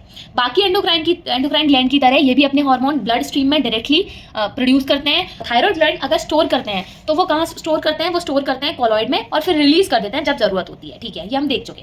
अब हम देख रहे हैं कि सिंथेसिस कैसे होती है थायराइड हार्मोन की। तो हमने देखा था कि थायरोग्लोबुलिन से टायरोसिन ने हमारा सिंथेसिस करवाया थायराइड हार्मोन की। थायराइड हार्मोन के लिए दो रॉ मटेरियल हमें चाहिए थे, एक था टायरोसिन और दूसरा था हमारा आयोडीन, I2 इज आयोडीन, ठीक है। I2 इज ऑक्सीडाइज्ड फॉर्म, मतलब जो अगर आयोडीन हमारा रिड्यूस फॉर्म में होता है तो हमें इसे कन्वर्ट करना पड़ेगा ऑक्सीडाइज फॉर्म में, तभी हम सिंथेसिस करा पाएंगे किसकी, हमारे थायराइड हार्मोन की। तो होता क्या है, जब हम डाइट लेते हैं, कोई भी फूड खाते हैं, तो जो हमें आयोडीन मिलता है, नमक में हम कहते हैं कि हमें आयोडीन मिलता है, तो वो आयोडीन किस फॉर्म में मिलता है, वो आयोडाइड फॉर्म में मिलता है, वो आयोडाइड फॉर्म में मिलता है। तो होता क्या है, जो आयोडीन है I- यानी कि रिड्यूस्ड फॉर्म में मिलेगा, फिर वो थायराइड पर ऑक्सीडेज TPO, थायराइड पर ऑक्सीडेज की प्रेजेंस में वो कन्वर्ट हो जाता है हमारा ऑक्सीडाइज्ड फॉर्म में, जो कि है I2। तो हमने देखा कि डाइट में आयोडाइड होता है, आयोडाइड रिड्यूस्ड हो जाता है किसमें, आयोडीन में, I2 में, और किसकी प्रेजेंस में, थायराइड पर ऑक्सीडेज की प्रेजेंस में। फिर टायरोसिन क्या करता है, थायराइड हार्मोन की सिंथेसिस कराता है बॉडी में, ठीक है। तो इसमें सिंथेसिस में दो चीजें होती हैं।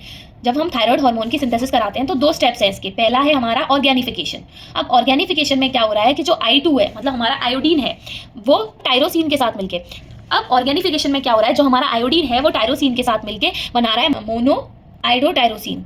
हमारा जो आयोडीन है वो टायरोसिन के साथ मिलके बना रहा है मोनो आइडोटायरोसिन। फिर दोबारा होती है कपलिंग रिएक्शन, मतलब अभी हमें मिला है मोनो आइडोटायरोसिन, अब होती है कपलिंग रिएक्शन। दूसरा स्टेप है कपलिंग रिएक्शन। कपलिंग रिएक्शन में क्या होता है, नाम से ही समझ में आ रहा है, एक MIT दूसरे MIT से जुड़ जाता है और बनाता है DIT, डाई आइडोटायरोसिन। तो सिंथेसिस में दो स्टेप हैं, ऑर्गेनिफिकेशन, कपलिंग रिएक्शन। ऑर्गेनिफिकेशन में क्या हुआ, हमने आयोडीन को कंबाइन किया टायरोसिन से, तो हमें मिला मोनो आइडोटायरोसिन। अब कपलिंग रिएक्शन में दो मोनो आइडोटायरोसिन आके जुड़ जाएंगे तो मिलेगा डाई आइडोटायरोसिन। अगर एक मोनो आइडोटायरोसिन प्लस एक डाई आइडोटायरोसिन जुड़ेगा तो हमें मिल जाएगा T3। और अगर इसका उल्टा हो गया, मतलब डाई आइडोटायरोसिन आके जुड़ जाएगा मोनो आइडोटायरोसिन से, तो हमें मिलेगा रिवर्स T3। मतलब अगर इसका उल्टा हो जाएगा तो रिवर्स T3 मिलेगा। अगर हमारे डाई टायरोसिन के दो मॉलिक्यूल DIT प्लस DIT आके जुड़ गए तो बनेगा T4। तो हमने देखा ऑर्गेनिफिकेशन हुआ, आयोडीन टायरोसिन से जुड़ा, MIT बना, दो MIT आपस में जुड़े, DIT बना, जिसे कहते हैं कपलिंग रिएक्शन। अगर MIT प्लस DIT जुड़ेगा तो T3 बनेगा, दैट इज ट्राई आइडो टायरोसिन। और अगर दो DIT जुड़ेंगे तो बनेगा T4, दैट इज थायरोक्सिन। और अगर उल्टा हो गया, अगर DIT MIT से जुड़ गया तो रिवर्स T3 बन जाएगा, ठीक है। फॉलिकुलर सेल्स T3 T4 बनाते हैं, दो रॉ मटेरियल है टायरोसिन और dietary iodine. Iodine reduced form में होता है, that is iodide. Iodide TPO, thyroid पर ऑक्सीडेज की प्रेजेंस में कन्वर्ट हो जाता है आयोडीन में, दैट इज ऑक्सीडाइज फॉर्म, और हमारा बनता है थायराइड हार्मोन, ठीक है। दूसरी तरफ टायरोसिन किसकी हेल्प से बना रही है, तो हमारे पास होता है कॉलॉइड। कॉलॉइड के अंदर होती है थायरोग्लोबुलिन। थायरोग्लोबुलिन जो होती है उसकी हेल्प से टायरोसिन कन्वर्ट करता है किसमें, थायराइड हार्मोन में। तो this is all about the synthesis कैसे हो रही है। अब यहाँ पर जो हमने पूरी प्रोसेस देखी, यहाँ पर ना एक को ट्रांसपोर्टर होता है, वो क्या है, वो है हमारा सोडियम आयोडाइड सिम्पोर्टर। सोडियम आयोडाइड सिम्पोर्टर का काम क्या है कि वो सोडियम को बाहर लाएगा और सोडियम की जगह आयोडीन को अंदर ले जाएगा। मतलब जो सोडियम है वो आयोडीन के साथ जुड़ के अंदर जाएगा। अब जो सोडियम आयोडाइड सिम्पोर्टर है वो अलग अलग तरह के होते हैं, अलग अलग जगह पर प्रेजेंट होते हैं, इसलिए अलग अलग तरह के होते हैं। अगर वो थायराइड ग्लैंड में प्रेजेंट है तो हम उसे कहते हैं कि वो कहाँ होगा, तो वो होगा हमारा फॉलिकुलर सेल्स में प्रेजेंट होगा। अगर सलाइवरी ग्लैंड में प्रेजेंट है तो हमारी कौन सी सलाइवरी ग्लैंड में प्रेजेंट होगा, तो पैरोटिड ग्लैंड में प्रेजेंट होगा। हो सकता है वो मेमोरी ग्लैंड में प्रेजेंट हो और प्लेसेंटा में। तो हमने देखा कि सोडियम आयोडाइड सिम्पोर्टर है वो थायराइड ग्लैंड में, सलाइवरी ग्लैंड में, मेमोरी ग्लैंड में और प्लेसेंटा में प्रेजेंट होता है। थायराइड ग्लैंड में स्पेसिफिकली फॉलिकुलर सेल्स में, और सलाइवरी में पैरोटिड ग्लैंड में। और ये हेल्प कराता है किसमें, आयोडीन के अपटेक में, आयोडीन अपटेक में, इसीलिए इसका नाम है सोडियम आयोडाइड सिम्पोर्टर। अगर एक्सेस में आयोडीन होगी, अगर आयोडीन हमें एक्सेस में मिल रही है तो जो सोडियम आयोडाइड सिम्पोर्टर है वो कहाँ ले जाएगा, उसे फॉलिकुलर सेल्स में ले जाएगा। और क्या कराएगा, आयोडीन से क्या होगा, T3 T4 का सिंथेसिस होगा, T3 T4 का सिंथेसिस होगा। इसको हम कहते हैं वोल्फ चाइकोफ इफेक्ट। वोल्फ चाइकोफ इफेक्ट में क्या होता है कि अगर एक्सेस में आयोडीन प्रेजेंट है तो उसकी वजह से क्या होता है, तो हमने देखा कि जो हमारा सोडियम आयोडाइड सिम्पोर्टर है, तो हमने देखा जो हमारा सोडियम आयोडाइड सिम्पोर्टर है वो क्या कर रहा है, वो आयोडीन को अंदर ले जा रहा है। तो आयोडीन को अंदर ले जाएगा, कहाँ कहाँ स्टोर होता है ये प्रेजेंट होता है सोडियम आयोडाइड सिम्पोर्टर, थायराइड ग्लैंड में, फॉलिकुलर सेल्स में, सलाइवरी ग्लैंड में, पैरोटिड ग्लैंड, सलाइवरी ग्लैंड में कौन सी वाली, पैरोटिड ग्लैंड में, मेमोरी ग्लैंड में और प्लेसेंटा में। ये आयोडीन का अपटेक कराता है। तो नॉर्मली आयोडीन का जो प्रेजेंस होता है फॉलिकुलर सेल्स में उससे T3 T4 का सिंथेसिस होता है, लेकिन अगर एक्सेस में होगा तो नेगेटिव फीडबैक जाएगा और T3 T4 का सिंथेसिस कम हो जाएगा। इसे हम कहते हैं वोल्फ चाइकोफ इफेक्ट, इसे हम कहते हैं वोल्फ चाइकोफ इफेक्ट। तो ये तो हो गया नेगेटिव कि एक्सेसिव जो आयोडाइड है वो स्विच उससे टर्न ऑफ हो जाएंगे, इनहिबिट हो जाएगा T3 T4 का फॉर्मेशन।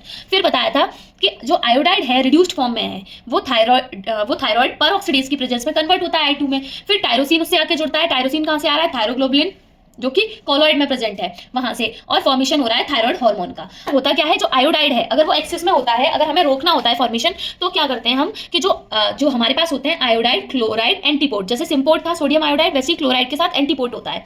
एंटीपोड का काम क्या है, बाहर फेंकना आयोडीन को, मतलब अब प्रोडक्शन कम कराना है। लेकिन अगर आयोडाइड, क्लोराइड, एंटीपोड में अगर कोई म्यूटेशन हो जाए, तो हम कहेंगे कि मान लो वहां पर एक चैनल प्रोटीन है पेंड्रिन, वहां पर म्यूटेशन हो गया, तो अब डिपोजिशन होगा। डिपोजिशन की वजह से क्या होगा, थायराइड गोइटर होगा और SNHL होगा, मतलब सेंसरी न्यूरल हियरिंग लॉस हो जाएगा, और इसे हम कहते हैं पेंडर्ट सिंड्रोम। अब हम देखेंगे रेगुलेशन ऑफ थायराइड हार्मोन और एक्शन ऑफ थायराइड हार्मोन। सबसे पहले रेगुलेशन देख लेते हैं, बहुत ही सिंपल मैकेनिज्म है और बहुत ही छोटा है, ठीक है। तो हमें पता है हमारी बॉडी में होता है ब्रेन में होता है हाइपोथैलेमस। हाइपोथैलेमस निकालता है हमारे रिलीजिंग हार्मोन और इनहिबिटिंग हार्मोन, ठीक है। तो यहाँ से निकलेगा हमारा थायराइड रिलीजिंग हार्मोन, हमने देखा था रिलीजिंग हार्मोन निकलता है, ये स्टिमुलेट करेगा, एंटीरियर पिट्यूटरी पे एक्ट करेगा, एंटीरियर पिट्यूटरी रिलीज करेगी स्टिमुलेटिंग हार्मोन। कौन सा स्टिमुलेटिंग, थायराइड स्टिमुलेटिंग हार्मोन। अब जो थायराइड स्टिमुलेटिंग हार्मोन है वो एक्ट करेगा हमारी टारगेट ग्लैंड। कौन सी ग्लैंड है यहाँ पर टारगेट ग्लैंड, वो है थायराइड ग्लैंड, और थायराइड ग्लैंड सिंथेसिस करेगी T3 T4 का। तो जब जब कमी होगी ये सब होता रहेगा, लेकिन अगर बहुत ज्यादा एक्सेस में ये हो जाता है तो यहाँ से नेगेटिव फीडबैक जाएगा एंटीरियर पिट्यूटरी पे, और एंटीरियर पिट्यूटरी क्या करेगी, कम कर देगी इसे निकालना, ठीक है। तो ये बेसिक रेगुलेशन मैकेनिज्म है। अब एक्शंस क्या है, अब हम देख रहे हैं एक्शन। पहला एक्शन है हमारा थायराइड ग्लैंड का calorigenic action. Calorigenic action on whole body. Calorigenic action का क्या मतलब है, तो जो हमारा T3 T4 है उसका काम क्या है, वो ऑक्सीजन का कंजप्शन देखेगा हमारा, उसके अलावा मेटाबॉलिज्म देखेगा, और उसके अलावा BMR को घटाएगा बढ़ाएगा। तो ऑक्सीजन कंजप्शन, मेटाबॉलिज्म और BMR, तीन चीजें कंट्रोल होंगी हमारी T3 T4 से। तो अगर BMR बढ़ेगा तो क्या होगा, हीट जनरेट होगी। अगर BMR बढ़ेगा, ऑक्सीजन कंजप्शन बढ़ाएगा, मेटाबॉलिज्म बढ़ाएगा, BMR बढ़ाएगा, और BMR की वजह से हीट जनरेट होगी। अब हम देखते हैं कि अगर T3 T4 कम हो गया या ज्यादा हो गया तो क्या होगा। तो अगर T3 T4 कम होगा तो मतलब बॉडी का जो बेसल मेटाबॉलिक रेट है वो भी कम हो जाएगा, और अगर बढ़ेगा तो बेसल मेटाबॉलिक रेट बढ़ जाएगा, ठीक है, नॉर्मल सी बात है। तो अगर बेसल मेटाबॉलिक रेट कम हो गया, तो बेसल मेटाबॉलिक रेट बढ़ रहा था तो हीट जनरेट हो रही थी, तो कम होगा तो हीट जो होगी वो कम जनरेट होगी। हीट कम जनरेट होगी तो पर्सन को क्या लगेगा, ठंड। तो कोल्ड इंटॉलरेंस हो जाएगी, बहुत ज्यादा ठंड लगेगी, सर्दी बर्दाश्त नहीं होगी, और क्रेव क्या करेगा, हीट। बेसिक बहुत सिंपल है। अगर BMR बढ़ गया मतलब बॉडी में हीट ज्यादा जनरेट हो रही है तो हीट की इंटॉलरेंस हो जाएगी, और क्रेविंग किसकी होगी, कोल्ड की। तो क्रेविंग होगी कोल्ड की, हीट की इंटॉलरेंस हो जाएगी, ठीक है। फिर दूसरा है हमारा डेवलपमेंट ऑफ CNS। अब डेवलपमेंट ऑफ CNS कैसे कराता है, तो मतलब जो हमारा T3 T4 है उसका काम क्या है, वो माइलिनेशन कराता है नर्व्स का। अब जब डेवलपमेंट होगा माइलिन सीथ का तो प्रॉपर कंडक्शन होगा। अब जब कंडक्शन होगा तो जो बॉडी है उसके जो फंक्शंस हैं वो अच्छे से हो पाएंगे, तो प्रॉपर कंडक्शन कराता है, डेवलपमेंट ऑफ CNS कराता है, माइलिनेशन कराता है इसमें, और प्रॉपर कंडक्शन, ठीक है। तो T3 T4 का काम क्या है, स्टिमुलेशन देना ब्रेन को। तो अगर T3 T4 बढ़ जाएगा तो ब्रेन को बहुत ज्यादा स्टिमुलेशन जाएगा। तो बेसिकली T3 T4 का काम है स्टिमुलेशन देना ब्रेन को, क्योंकि कंडक्शन अच्छे से हो रहा है तो अच्छे से स्टिमुलेशन देगा वो। तो अगर T3 T4 बहुत ज्यादा बढ़ गया कम हो गया, अगर बढ़ गया तो क्या होगा, ओवर स्टिमुलेशन हो जाएगा ब्रेन का। तो जब ओवर स्टिमुलेशन होगा तो हमें देखने को मिलेगी एंजाइटी, नर्वसनेस और स्लीप। एंजाइटी, नर्वसनेस और स्लीप कैसी हो जाएगी, डिक्रीज। स्लीप हो जाएगी डिक्रीज। एंजाइटी और नर्वसनेस होगी तो कॉमन सेंस की बात है, अगर बहुत ज्यादा एंजियस होते हैं हम तो सो नहीं पाते। फिर दूसरी तरफ क्या है कि अगर T3 T4 कम हो रहा है तो क्या होगा, स्टिमुलेशन कम जाएगा, मतलब बॉडी कैसी होगी, डल होगी। तो बॉडी हो जाएगी डल, माइल्ड, लेथार्जिक, और पर्सन कैसा हो जाएगा, बहुत ज्यादा स्लीपी। तो स्लीप कैसी हो जाएगी, बढ़ जाएगी, ठीक है। पहला था कैलोरीजेनिक एक्शन जिसमें हमने देखा BMR बढ़ जाएगा, मेटाबॉलिज्म ज्यादा होगा, O2 का कंजप्शन ज्यादा होगा, हीट ज्यादा जनरेट होगी। दूसरा हमने देख लिया डेवलपमेंट होगा CNS का, माइलिनेशन होगा, माइलिनेशन की वजह से कंडक्शन ऑफ इंपल्स होगा, तो स्टिमुलेशन कराएगा ब्रेन का, ठीक है। फिर नेक्स्ट है डेवलपमेंट ऑफ स्केलेटल मसल्स और ग्रोथ ऑफ चिल्ड्रन। डेवलपमेंट कराएगा किसका, स्केलेटल मसल्स का, तो डेवलपमेंट ऑफ स्केलेटल मसल, और दूसरी तरफ क्या है, ग्रोथ ऑफ चिल्ड्रन भी से मैनेज होती है किससे, T3 और T4 से। तो ग्रोथ ऑफ चिल्ड्रन और डेवलपमेंट ऑफ स्केलेटल मसल। तो जो थायराइड हार्मोन है वो ग्रोथ कैसे स्टिमुलेट कर रहा है, तो जो थायराइड हार्मोन है वो ग्रोथ हार्मोन का जो सीक्रेशन है उसको स्टिमुलेट करता है, और जो ग्रोथ हार्मोन का जो इफेक्ट है प्रोस्टेट पे उसको भी बढ़ाएगा। तो अब यहाँ पर ग्रोथ कैसे हो रही है बच्चे की, तो जो हमारा थायराइड हार्मोन है वो ग्रोथ हार्मोन का सीक्रेशन बढ़ाता है। हमें ये याद रखना है कि जो हमारे T3 T4 है अगर वो ज्यादा होंगे तो हमारा ग्रोथ हार्मोन भी ज्यादा होगा, इसका सीक्रेशन बढ़ाएगा। तो अगर T3 T4 की कमी हो गई तो मतलब ग्रोथ कम होगी, तो ड्वार्फिज्म देखने को मिलेगा। और दूसरी तरफ माइलिनेशन अगर नहीं होगा तो कंडक्शन ऑफ इंपल्स नहीं होगा, तो पर्सन मेंटली रिटार्डेड हो जाएगा। तो हमने जब पिट्यूटरी पढ़ी थी तो हमने वहां ड्वार्फिज्म पढ़ा था। ड्वार्फिज्म, जिसे हमने कह दिया था पिट्यूटरी ड्वार्फिज्म, और दूसरी तरफ हमने पढ़ा था क्रेटिनिज्म। तो हमने तब हमें पता नहीं था क्रेटिनिज्म क्यों हो रहा है, हमने देखा था यहाँ पर भी शॉर्ट स्टेचर था, यहाँ पर भी था, पर यहाँ पर मेंटल रिटार्डेशन नहीं था, यहाँ पर हमें मिल रहा था, यहाँ पर रिप्रोडक्टिव फंक्शंस नॉर्मल थे, यहाँ पर नॉर्मल नहीं थे। ये सब हमने देखा था और हमने कहा था कि ड्वार्फिज्म इज चालू बोना और क्रेटिनिज्म इज बुद्धू बोना। पर अब हमें पता चल गया कि बुद्धू बोना क्यों है, क्योंकि माइलिनेशन नहीं हो पाएगा, T3 T4 की कमी होगी और जीएच कम हो रहा है, माइलिनेशन नहीं हो पाएगा, दूसरा जीएच कम हो रहा है, तो जीएच कम होने की वजह से ग्रोथ भी एबनॉर्मल रह रही है। तो यहाँ पर थायराइड ग्लैंड डिसप्रपोर्शिएनेट हो जाती है, एबनॉर्मल हो जाती है। ड्वार्फिज्म में क्या हो रहा था, पिट्यूटरी ग्लैंड का एट्रोफी हो रही थी, पिट्यूटरी ग्लैंड पे डिजनरेशन हो रहा था, तो वहां पर जो बॉडी का डेवलपमेंट था वो नहीं हो पा रहा था। यहाँ थायराइड ग्लैंड ही गड़बड़ हो गई, तो जिसकी वजह से मेंटल रिटार्डेशन और फिजिकल रिटार्डेशन दोनों देखने को मिलेगा, तो क्रेटिनिज्म मिलेगा, बुद्धू बोना। ठीक है, नेक्स्ट फंक्शन है हमारा हार्ट पे। तो हमने देख लिया ब्रेन पे, मतलब सीएनएस स्केलेटल मसल्स में, अब हम देख रहे हैं हार्ट में। तो हार्ट में इसके दो एक्शन होते हैं, एक होता है क्रोनोट्रोपिक एक्शन, दूसरा होता है आइनोट्रोपिक एक्शन। क्रोनोट्रोपिक एक्शन और आइनोट्रोपिक एक्शन। क्रोनोट्रोपिक एक्शन में क्या होता है, जो फ्रीक्वेंसी है हार्ट बीट की, मतलब जो क्रोनोट्रोपिक एक्शन है वो क्या है, फ्रीक्वेंसी हार्ट बीट की मेंटेन होगी। आइनोट्रोपिक एक्शन में क्या होगा, फोर्स ऑफ कॉन्ट्रैक्शन देखते हैं। तो हमें याद रखना है कि chronotropic heart beat, inotropic contraction of heart muscle, तो force of contraction of heart muscle. ठीक है, तो हमारी जो नॉर्मल हार्ट रेट होती है वो होती है 72 बीट्स पर मिनट। ठीक है, अब जो मतलब जो हमारा T3 T4 है उसका काम क्या है, फ्रीक्वेंसी जो हार्ट बीट की है वो बढ़ा देगा। तो अगर T3 T4 बढ़ेगा या घटेगा, अगेन वही बात है, तो अगर बढ़ाएगा यानी कि मोर देन अगर 90 हो गई तो क्या होगा, तो हमें देखने को मिलेगा टैकीकार्डिया, और अगर लेस देन 90 हो गई तो हमें देखने को मिलेगा ब्रेडीकार्डिया। सॉरी, लेस देन 90 नहीं, लेस देन 60, क्योंकि 72 से कम जाएगा। तो अगर 72 से कम हो गई तो ब्रेडीकार्डिया, 72 से ज्यादा होगी तो टैकीकार्डिया। ठीक है, बेसिक चीज है बहुत ही। फिर दूसरा हमने देखा था कि हार्ट बीट की फ्रीक्वेंसी एक तो गड़बड़ हो गई, दूसरा फोर्स ऑफ कॉन्ट्रैक्शन पे काम कर रहा था, आइनोट्रोपिक एक्शन। तो यहाँ पर क्या होगा कि जो फोर्स ऑफ कॉन्ट्रैक्शन है, अगर T3 T4 बढ़ेगा तो फोर्स ऑफ कॉन्ट्रैक्शन क्या हो जाएगा, इंक्रीज हो जाएगा, और दूसरी तरफ फोर्स ऑफ कॉन्ट्रैक्शन डिक्रीज हो जाएगा। तो फोर्स ऑफ कॉन्ट्रैक्शन अगर इंक्रीज होगा तो क्या होगा, पैल्पिटेशंस होंगे, और डिक्रीज होगा तो क्या होगा, वीक पल्स देखने को मिलेगी। तो बहुत ही बेसिक है, अगर हमने देख लिए बेसिक फंक्शंस तो हम डिफरेंस कर पाएंगे हाइपोथायरॉयडिज्म और हाइपरथायरॉयडिज्म में। फिर नेक्स्ट फंक्शन है हमारा, हमने चार चीजें देख ली, एक्शन है हमारा नेक्स्ट एडिपोज टिश्यू पे। इससे पहले हमने देखा calorigenic action, development of CNS, skeletal muscles and growth of children, उसके बाद हार्ट पे। अब हम देख रहे हैं एडिपोज टिश्यू पे क्या काम है। तो हमने देखा था जो ग्रोथ हार्मोन था वो क्या करा रहा था, लाइपोलिसिस करा रहा था, और T3 T4 is directly proportional to growth hormone है, मतलब अगर T3 T4 ज्यादा है तो ग्रोथ हार्मोन ज्यादा होगा, T3 T4 कम है तो ग्रोथ हार्मोन कम सीक्रेट होगा, ये हमने देख लिया। तो यहाँ पर भी क्या होगा, सेम एक्शन देखने को मिलेगा। हम एक्शन की बात कर रहे हैं एडिपोज टिश्यू में, तो क्या देखने को मिलेगा, तो अगर T3 T4 बढ़ता है या कम होता है, दोनों में देखेंगे। तो अगर T3 T4 बढ़ेगा तो मतलब सबसे पहले हम देखते हैं बेसिक फंक्शन। तो T3 T4 क्या करा रहा है, T3 T4 करा रहा है लिपोलिसिस, मतलब फैट का ब्रेकडाउन। ठीक है, तो अगर T3 T4 बढ़ेगा तब क्या होगा, घटेगा तब क्या होगा, तो बढ़ेगा मतलब फैट का ब्रेकडाउन ज्यादा होगा, तो लाइपोलाइसिस जो है वो बढ़ जाएगी। अगर लाइपोलाइसिस बढ़ गई तो क्या होगा, पर्सन कैसा दिखेगा, लीन, थिन, इमेशिएटेड। अब यही हम याद करते हैं ना, हाइपो में लीन थिन होगा, हाइपर में ओबीज हो जाएगा, या हाइपर में लीन थिन होगा, हाइपो में ओबीज हो जाएगा, ऐसे कंफ्यूज जाते हैं। अब यहाँ आसान है कि T3 T4 बढ़ेगा, लाइपोलाइसिस बढ़ेगी, लाइपोलाइसिस बढ़ेगी तो पर्सन कैसा होगा, दुबला पतला हो जाएगा। दूसरी तरफ लाइपोलाइसिस कम होगी, तो लाइपोलाइसिस कम होगी तो फैट का ब्रेकडाउन नहीं हो पाएगा, ब्रेकडाउन नहीं हो पाएगा तो फैट क्या होगा, स्टोर होने लगेगा, फैट स्टोरेज की वजह से पर्सन ओबीज हो जाएगा। बहुत ही सिंपल है। फिर नेक्स्ट एक्शन है हमारा प्रोटीन पे। अब प्रोटीन पे क्या एक्शन है कि ये क्या कराता है, हमारा प्रोटीन का कैटाबॉलिज्म कराता है, मतलब प्रोटीन को तोड़ेगा, उसको क्या कहते हैं, प्रोटियोलिसिस। तो प्रोटियोलिसिस कराएगा।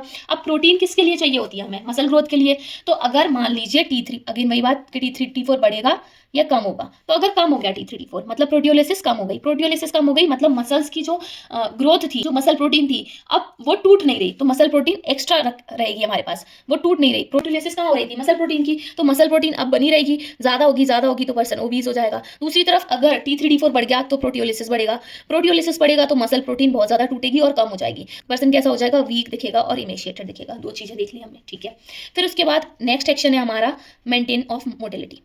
ये हमारी मोटिलिटी भी मेंटेन करता है, किसकी, जीआईटी की। तो मेंटेन मोटिलिटी ऑफ जीआईटी, इसमें क्या होगा, फिर वही बात कि T3 T4 बढ़ेगा या कम होगा, तो मोटिलिटी बढ़ेगी या कम होगी, तो मोटिलिटी बढ़ेगी तो डायरिया, मोटिलिटी कम होगी तो कॉन्स्टिपेशन। नेक्स्ट एक्शन है इसका इसेंशियल फॉर सेक्सुअल डिजायर।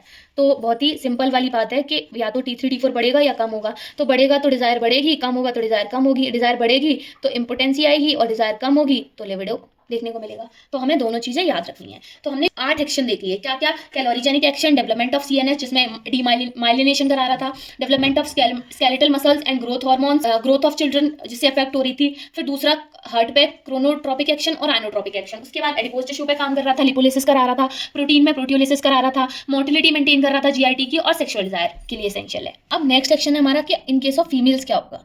तो फीमेल्स में क्या होगा हम देखेंगे कि अगर हमारा T3 T4 बढ़ेगा तब क्या होगा और कम होगा तब क्या होगा। तो अगर बढ़ेगा तो क्या होगा, तो एमेनोरिया देखने को मिलेगा या ओलिगोमेनोरिया देखने को मिलेगा। लेकिन अगर कम होगा तो पॉलीमेनोरिया या फिर मेनोरेजिया कहते हैं जिसे हम, वो देखने को मिलेगा। कभी कभार हमें एमेनोरिया भी देखने को मिलता है इन केस ऑफ हाइपो, वरना एमेनोरिया हमेशा हाइपर के केस में मिलेगा, मतलब जब T3 T4 बढ़ेगा। उसके अलावा आरबीसी प्रोडक्शन को भी अफेक्ट करता है ये।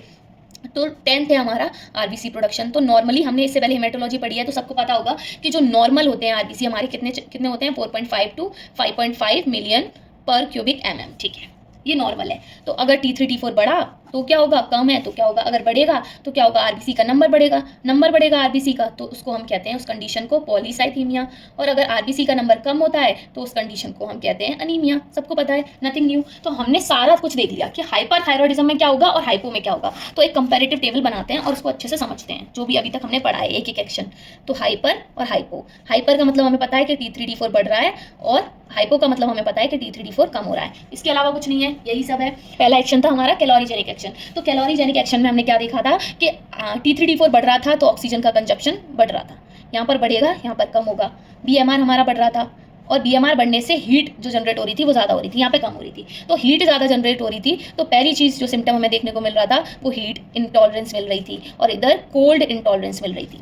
हीट इंटॉलरेंस हो रही थी तो क्रेविंग किसकी होगी, कोल्ड की, और कोल्ड इंटॉलरेंस है तो क्रेविंग किसकी होगी, हीट की। ठीक है, पहली चीज ये हमने देखी। फिर दूसरा एक्शन था हमारा development of myelin sheath, myelin sheath बना रहा था। तो दूसरा एक्शन था हमारा डेवलपमेंट ऑफ माइलिन शीथ। तो अगर माइलिन शीथ में अगर प्रॉपर नहीं बनेगी तो क्या होगा, अगर एक्सेस ओवर स्टिमुलेशन हो रहा था तो उसकी वजह से, हाइपर की वजह से एंजाइटी हो रही थी, और हाइपो की वजह से पेशेंट डल रह रहा था, लिथार्जिक रह रहा था, और यहाँ स्लीपी रह रहा था, और यहाँ पर इंसोम्निया हो रहा था। यही था ना, एंजाइटी, नर्वसनेस और इंसोम्निया। ठीक है, दूसरा। फिर तीसरा हमने क्या देखा था कि हमने देखा था कि वहाँ पर जो ग्रोथ हार्मोन था वो भी, डेवलपमेंट ऑफ स्केलेटल मसल और ग्रोथ हार्मोन, दो चीज़ें अफेक्ट हो रही थी। तो जो पर्सन था T3 T4 के कम होने से क्या हो रहा था, वो ड्वार्फ हो रहा था, यहाँ पे ड्वार्फ हो रहा था। ठीक है, इसको छोड़ दो। फिर नेक्स्ट हमारा लिपोलिसिस करा रहा था। तो लाइपोलाइसिस मतलब फैट ब्रेकडाउन ज़्यादा, यहाँ पर फैट ब्रेकडाउन ज़्यादा हो रहा था, यहाँ कम हो रहा था। जहाँ फैट ब्रेकडाउन ज़्यादा होगा वहाँ पर्सन कैसा होगा, लीन, थिन और इमेशिएटेड। जहाँ कम होगा वहाँ कैसा दिखेगा, ओबीस। फिर हमने नेक्स्ट देखा था प्रोटियोलिसिस हो रही थी। तो प्रोटियोलिसिस ज़्यादा, प्रोटियोलिसिस कम। प्रोटियोलिसिस ज़्यादा तो मसल कैसी होगी, इमेशिएटेड, मतलब पर्सन वीक दिखेगा। यहाँ पर मसल प्रोटीन डिपॉजिट होने लगेगी, बढ़ेगी मसल प्रोटीन बढ़ेगी तो पर्सन कैसा हो जाएगा, बल्की हो जाएगा, यानी कि ओबीज दिखेगा। ठीक है, फिर हमने देखा था मोटिलिटी। तो मोटिलिटी बढ़ रही थी, मोटिलिटी कम हो रही थी। मोटिलिटी बढ़ेगी तो डायरिया, मोटिलिटी कम होगी तो कॉन्स्टिपेशन। कुछ भी नहीं है, बहुत ही बेसिक है। फिर उसके बाद सेक्सुअल डिजायर देखी थी। तो सेक्सुअल डिजायर बढ़ेगी तो क्या आएगा, इंपोटेंसी आएगी सेक्सुअल डिजायर से, यहाँ पर इंपोटेंसी। और सेक्सुअल डिजायर कम होगी तो क्या होगा, लिबिडो होगा। तो हार्ट रेट की अगर हम बात करें तो हार्ट रेट बढ़ेगी मतलब टैकीकार्डिया मिलेगा, यहाँ पे ब्रेडिकार्डिया मिलेगा। फोर्स ऑफ कॉन्ट्रैक्शन बढ़ रहा था तो जिसकी वजह से यहाँ पे पैल्पिटेशंस हो रही थी और यहाँ पर वीक पल्स मिल रही थी। ठीक है, ब्लड प्रेशर की बात करें तो यहाँ पर ये नया पॉइंट है, यहाँ पर सिस्टोलिक ब्लड प्रेशर बढ़ता है और यहाँ पर डायस्टोलिक ब्लड प्रेशर बढ़ता है और सिस्टोलिक कम हो जाता है। ठीक है, इंपोटेंसी, लिबिडो हो गया। इसके बाद फीमेल में हमने देखा था, तो अगर हाइपर है तो फीमेल में क्या मिल रहा था, एमेनोरिया और ओलिगोमेनोरिया। अगर हाइपो है तो मेनोरेजिया और पॉलीमेनोरिया मिल रहा था। तो ये सारे हमने देखे थे फीचर्स किसके, हाइपरथायरॉइडिज्म और हाइपोथायरॉइडिज्म। मतलब हाइपरथायरॉइडिज्म में हीट इंटॉलरेंस होगा, क्रेविंग होगी किसकी, कोल्ड की, वेट लॉस हो जाएगा बहुत ज़्यादा, डायरिया होगा, इरिटेबल होगा पर्सन। और हाइपो में क्या हो रहा था, कोल्ड इंटॉलरेंस हो रहा था, वेट गेन हो रहा था, कॉन्स्टिपेशन हो रहा था और फटीग हो रहा था। उसके अलावा दो और चीज़ें हैं जो इंपॉर्टेंट हैं।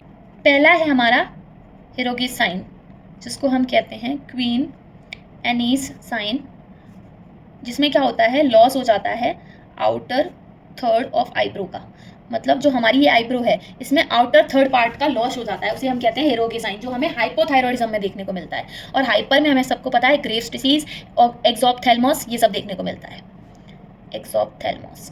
तो ये था हमारा फिजियोलॉजी के बारे, फिजियोलॉजी ऑफ द हमारा थायराइड हार्मोन। अब हम पैथोलॉजी वगैरह देखेंगे और हमने सिम्टम्स तो देख ही लिया ऑलमोस्ट, बाकी पीएम का जो मेन है डिसीजेस वो देखेंगे थायराइड की। तो जो हाइपोथायरॉइडिज्म है, हाइपो एंड हाइपर, तो जो हाइपोथायरॉइडिज्म में हम जो बीमारियां पढ़ते हैं वो है हमारी रेडियल थायरॉइडाइटिस, सब एक्यूट थायरॉइडाइटिस और हाशीमोटो थायरॉइडाइटिस, क्रेटिनिज्म जो हम देख चुके हैं, क्रेटिनिज्म और मिक्सेडिमा। मिक्स्ड एडीमा हम दोनों में देखेंगे, हाइपर और हाइपो में। मेन हमारी क्या है, रेडियल थायरोडाइटिस, सब एक्यूट थायरोडाइटिस और हाशीमोटो थायरोडाइटिस। और जो हाइपर थायरोडिज्म में जो बीमारियां देखते हैं वो है हमारी ग्रेव्स डिसीज, थायराइड एडिनोमा और मल्टी नोड्यूलर गॉइटर MNG। तीन बीमारियां दोनों में देखेंगे। इसके अलावा हमारी एक सब क्लिनिकल हाइपोथायरॉयडिज्म एक कंडीशन होती है। तो सबसे पहले हम बेसिक देख लेते हैं कि हार्मोन्स क्या क्या मतलब क्या लेवल होता है उनका, कब बढ़ेगा कब घटेगा, हम कब कहेंगे। तो हमने देखा हमारे पास होता है T3 T4 जो कि थायराइड हार्मोन्स है। अब T3 T4 जो रिलीज करवा रहा है वो कौन करा रहा है, TSH क्या करता है, थायराइड ग्लैंड पे काम करता है, फिर T3 T4 निकलते हैं। तो अगर T3 T4 बढ़ेगा बहुत ज्यादा तो क्या जाएगा, नेगेटिव फीडबैक जाएगा, तो TSH कम होने लगेगा। तो T3 T4 बढ़ता है तो TSH कम होता है, और अगर T3 T4 कम होगा तो TSH बढ़ेगा। ठीक है, नॉर्मल सी बात है बहुत ज्यादा। अब इनका नॉर्मल लेवल क्या होता है, तो जो हमारा TSH होता है वो होता है 0.5 टू 5.5, 0.5 टू 5.5। जो हमारा T4 होता है वो होता है 5.5 टू 11.5, और जो T3 होता है वो सबसे ज्यादा होगा 60 टू 160। इसके अलावा एक और वैल्यू देखते हैं हम, TPO, जो हम देख रहे थे ना, थायराइड पेरोक्सिडेज, जो कन्वर्ट करा रहा था, जो फॉर्मेशन करा रहा था, जो सिंथेसिस करा रहा था थायराइड हार्मोन की, उसकी वैल्यू। तो जो TPO की नॉर्मल वैल्यू होती है वो होती है हमारी 0 से 30 के बीच में। तो अगर 30 से ज्यादा होगी अगर ये वैल्यू, अगर ये मोर देन 30 है तो हम कहेंगे ऑटो इम्यून डिसीज है। अगर TPO की वैल्यू 30 से ज्यादा है तो हम कहेंगे ऑटो इम्यून बीमारी है उसको, पर्सन को। और चाहे वो हाइपोथायरॉयडिज्म का केस हो चाहे वो हाइपरथायरॉयडिज्म का केस हो, दोनों में ही हम कहेंगे कि वो ऑटो इम्यून बीमारी है। तो दो ऑटो इम्यून बीमारी हम पढ़ते हैं, एक ग्रेव डिसीज जो हाइपरथायरॉयडिज्म में देखते हैं, जो हाइपरथायरॉयडिज्म में देखते हैं, और दूसरी है हाशीमोटो थायरोडाइटिस जो हाइपोथायरॉयडिज्म में देखते हैं। ठीक है, तो हमने देख लिया TSH की 0.5 टू 5.5, T4 5.5 टू 11.5 और T3 60 टू 160। और अगर T3 T4 बढ़ेगा, TSH कम होगा तो ग्रेव्स डिसीज, थायराइड एडिनोमा और MNG होंगे, जिसमें अगर TPO की वैल्यू 30 से ज्यादा है तो ग्रेव डिसीज होगी। दूसरा, अगर T3 T4 कम होगा और TSH बढ़ेगा तो रेडियल थायरोडाइटिस, हाशीमोटो थायरोडाइटिस और सब एक्यूट थायरोडाइटिस होगी। लेकिन अगर TPO एंटीबॉडी 30 से ज्यादा है तो हम कहेंगे हाशीमोटो थायरोडाइटिस होगी। सब क्लिनिकल थायराइड हाइपोथायरॉयडिज्म भी एक कंडीशन होती है जिसमें क्या होता है कि T3 T4 नॉर्मल रहता है और सिर्फ TSH बढ़ेगा तो हम इसे कहेंगे सब क्लिनिकल हाइपोथायरॉयडिज्म, क्योंकि TSH बढ़ रहा है, T3 T4 कम नहीं हो रहा है पर TSH बढ़ रहा है। TSH बढ़ किस में रहा है, हाइपो की कंडीशन में TSH बढ़ रहा है।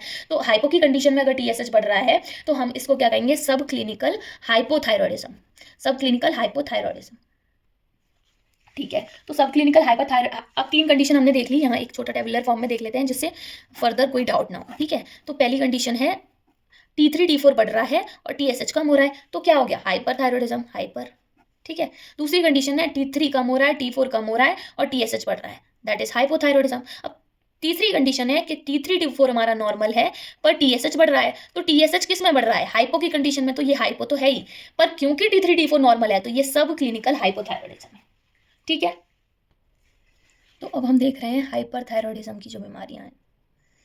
ठीक है, तो हाइपरथायरॉयडिज्म में हमें पता है T3 T4 हमारा बढ़ता है और TSH कम होता है। ठीक है, क्लिनिकल कंडीशन है किसकी वजह से होती है, T3 T4 के बढ़ने की वजह से और TSH के कम होने की वजह से। इसमें हमने देखा था हम तीन चीज़ें पढ़ते हैं, ग्रेव्स डिसीज, थायराइड एडिनोमा और मल्टीनोड्यूलर गॉइटर। ठीक है, तो हाइपरथायरॉयडिज्म दो तरह का होता है, दो तरह का, कौन कौन सा, एक प्राइमरी दूसरा सेकेंडरी। प्राइमरी में क्या होगा, T3 T4 बढ़ेगा और TSH कम होगा। ठीक है, ये हमें सबको पता है।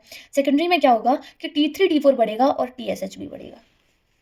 तो प्राइमरी क्यों होगा, क्योंकि ग्लैंड की जो है हाइपर एक्टिविटी हो रही है, हाइपर एक्टिविटी होगी, नेगेटिव फीडबैक जाएगा, TSH कम हो जाएगा, हाइपर एक्टिविटी ऑफ ग्लैंड की वजह से अगर हो रहा है तो। और T3 T4 बढ़ रहा है और TSH भी बढ़ा हुआ है, TSH कम नहीं हो रहा है, ऐसा कब होगा, जब ट्यूमर हो जाएगा, ट्यूमर ऑफ पिट्यूटरी ग्लैंड, क्योंकि पिट्यूटरी ग्लैंड ही तो सीक्रेट कर रही है TSH। तो अगर ट्यूमर हो गया पिट्यूटरी ग्लैंड का तो हमें पता है ना कि हमने क्या देखा था कि हाइपोथैलेमस से TRH निकला, थायराइड रिलीजिंग हार्मोन, उसने एक्ट किया एंटीरियर पिट्यूटरी पे, एंटीरियर पिट्यूटरी ने TSH निकाला और TSH ने एक्ट किया टारगेट ग्लैंड यानी कि थायराइड ग्लैंड पे, थायराइड ग्लैंड से निकला हमारा T3 और T4। तो अगर T4 T3 बढ़ा, यहाँ से नेगेटिव फीडबैक गया तो TSH, यहाँ नेगेटिव फीडबैक गया तो TSH कम हुआ। लेकिन अगर यहाँ पर ट्यूमर हो जाएगा तो TSH कम होगा, नहीं होगा। तो ट्यूमर ऑफ पिट्यूटरी ग्लैंड में T3 T4 बढ़ेगा, उसके साथ साथ TSH भी बढ़ेगा। ठीक है, अब प्राइमरी में हम पढ़ते हैं तीन, ग्रेव्स डिसीज, थायराइड एडिनोमा और MNG। और सेकेंडरी में क्या पढ़ेंगे वो हम आगे देखेंगे। तो सबसे पहले स्टार्ट करते हैं ग्रेव्स डिसीज से।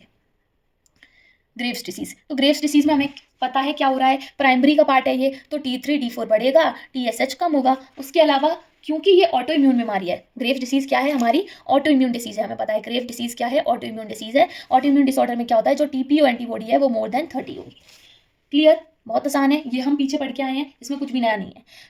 तो यहाँ पर क्या होता है कि हमारी बॉडी में हमने देखा क्योंकि ये ऑटो इम्यून डिसऑर्डर है तो एंटीबॉडीज़ बनेंगी यहाँ पर। तो यहाँ पर जो एंटीबॉडीज़ बनती हैं वो होती हैं thyroid stimulating antibodies. Thyroid stimulating antibodies जो है उनका सोर्स क्या है, तो उनका सोर्स है हमारी बी लिम्फोसाइट्स। तो बी लिम्फोसाइट से बन रही है हमारी थायराइड स्टिमुलेटिंग एंटीबॉडीज़, और ये क्या हो रही है, ब्लड के थ्रू सर्कुलेट हो रही हैं, सर्कुलेट थ्रू ब्लड। और कहाँ जा रही हैं, स्टिमुलेट कर रही हैं हमारी किसको, थायराइड ग्लैंड को।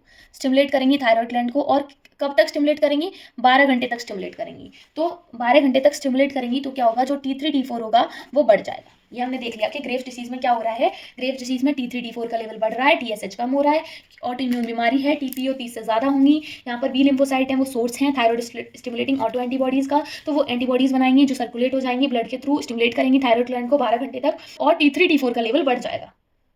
ठीक है, बाकी यहाँ कुछ नहीं है। सिम्टम्स की अगर हम बात करें तो जो भी हाइपरथायरॉयडिज्म के सिम्टम्स होंगे, क्लिनिकल फीचर्स, वो सारे मिलेंगे। तो हमें इंडिविजुअली क्लिनिकल फीचर्स देखने की जरूरत नहीं है, हम देखेंगे कि जो हाइपरथायरॉयडिज्म के क्लिनिकल फीचर्स थे वही हमें ग्रेव्स डिसीज में मिलेंगे। Very simple. फिर नेक्स्ट है हमारा दूसरा जो हमने देखा था, थायरॉयड एडिनोमा। 3 चीज़ें देखी थी हमने, थायरॉयड एडिनोमा, ग्रेव्स डिसीज और मल्टी नोड्यूलर गॉइटर। तो अब हम दूसरा देख रहे हैं थायरॉयड एडिनोमा।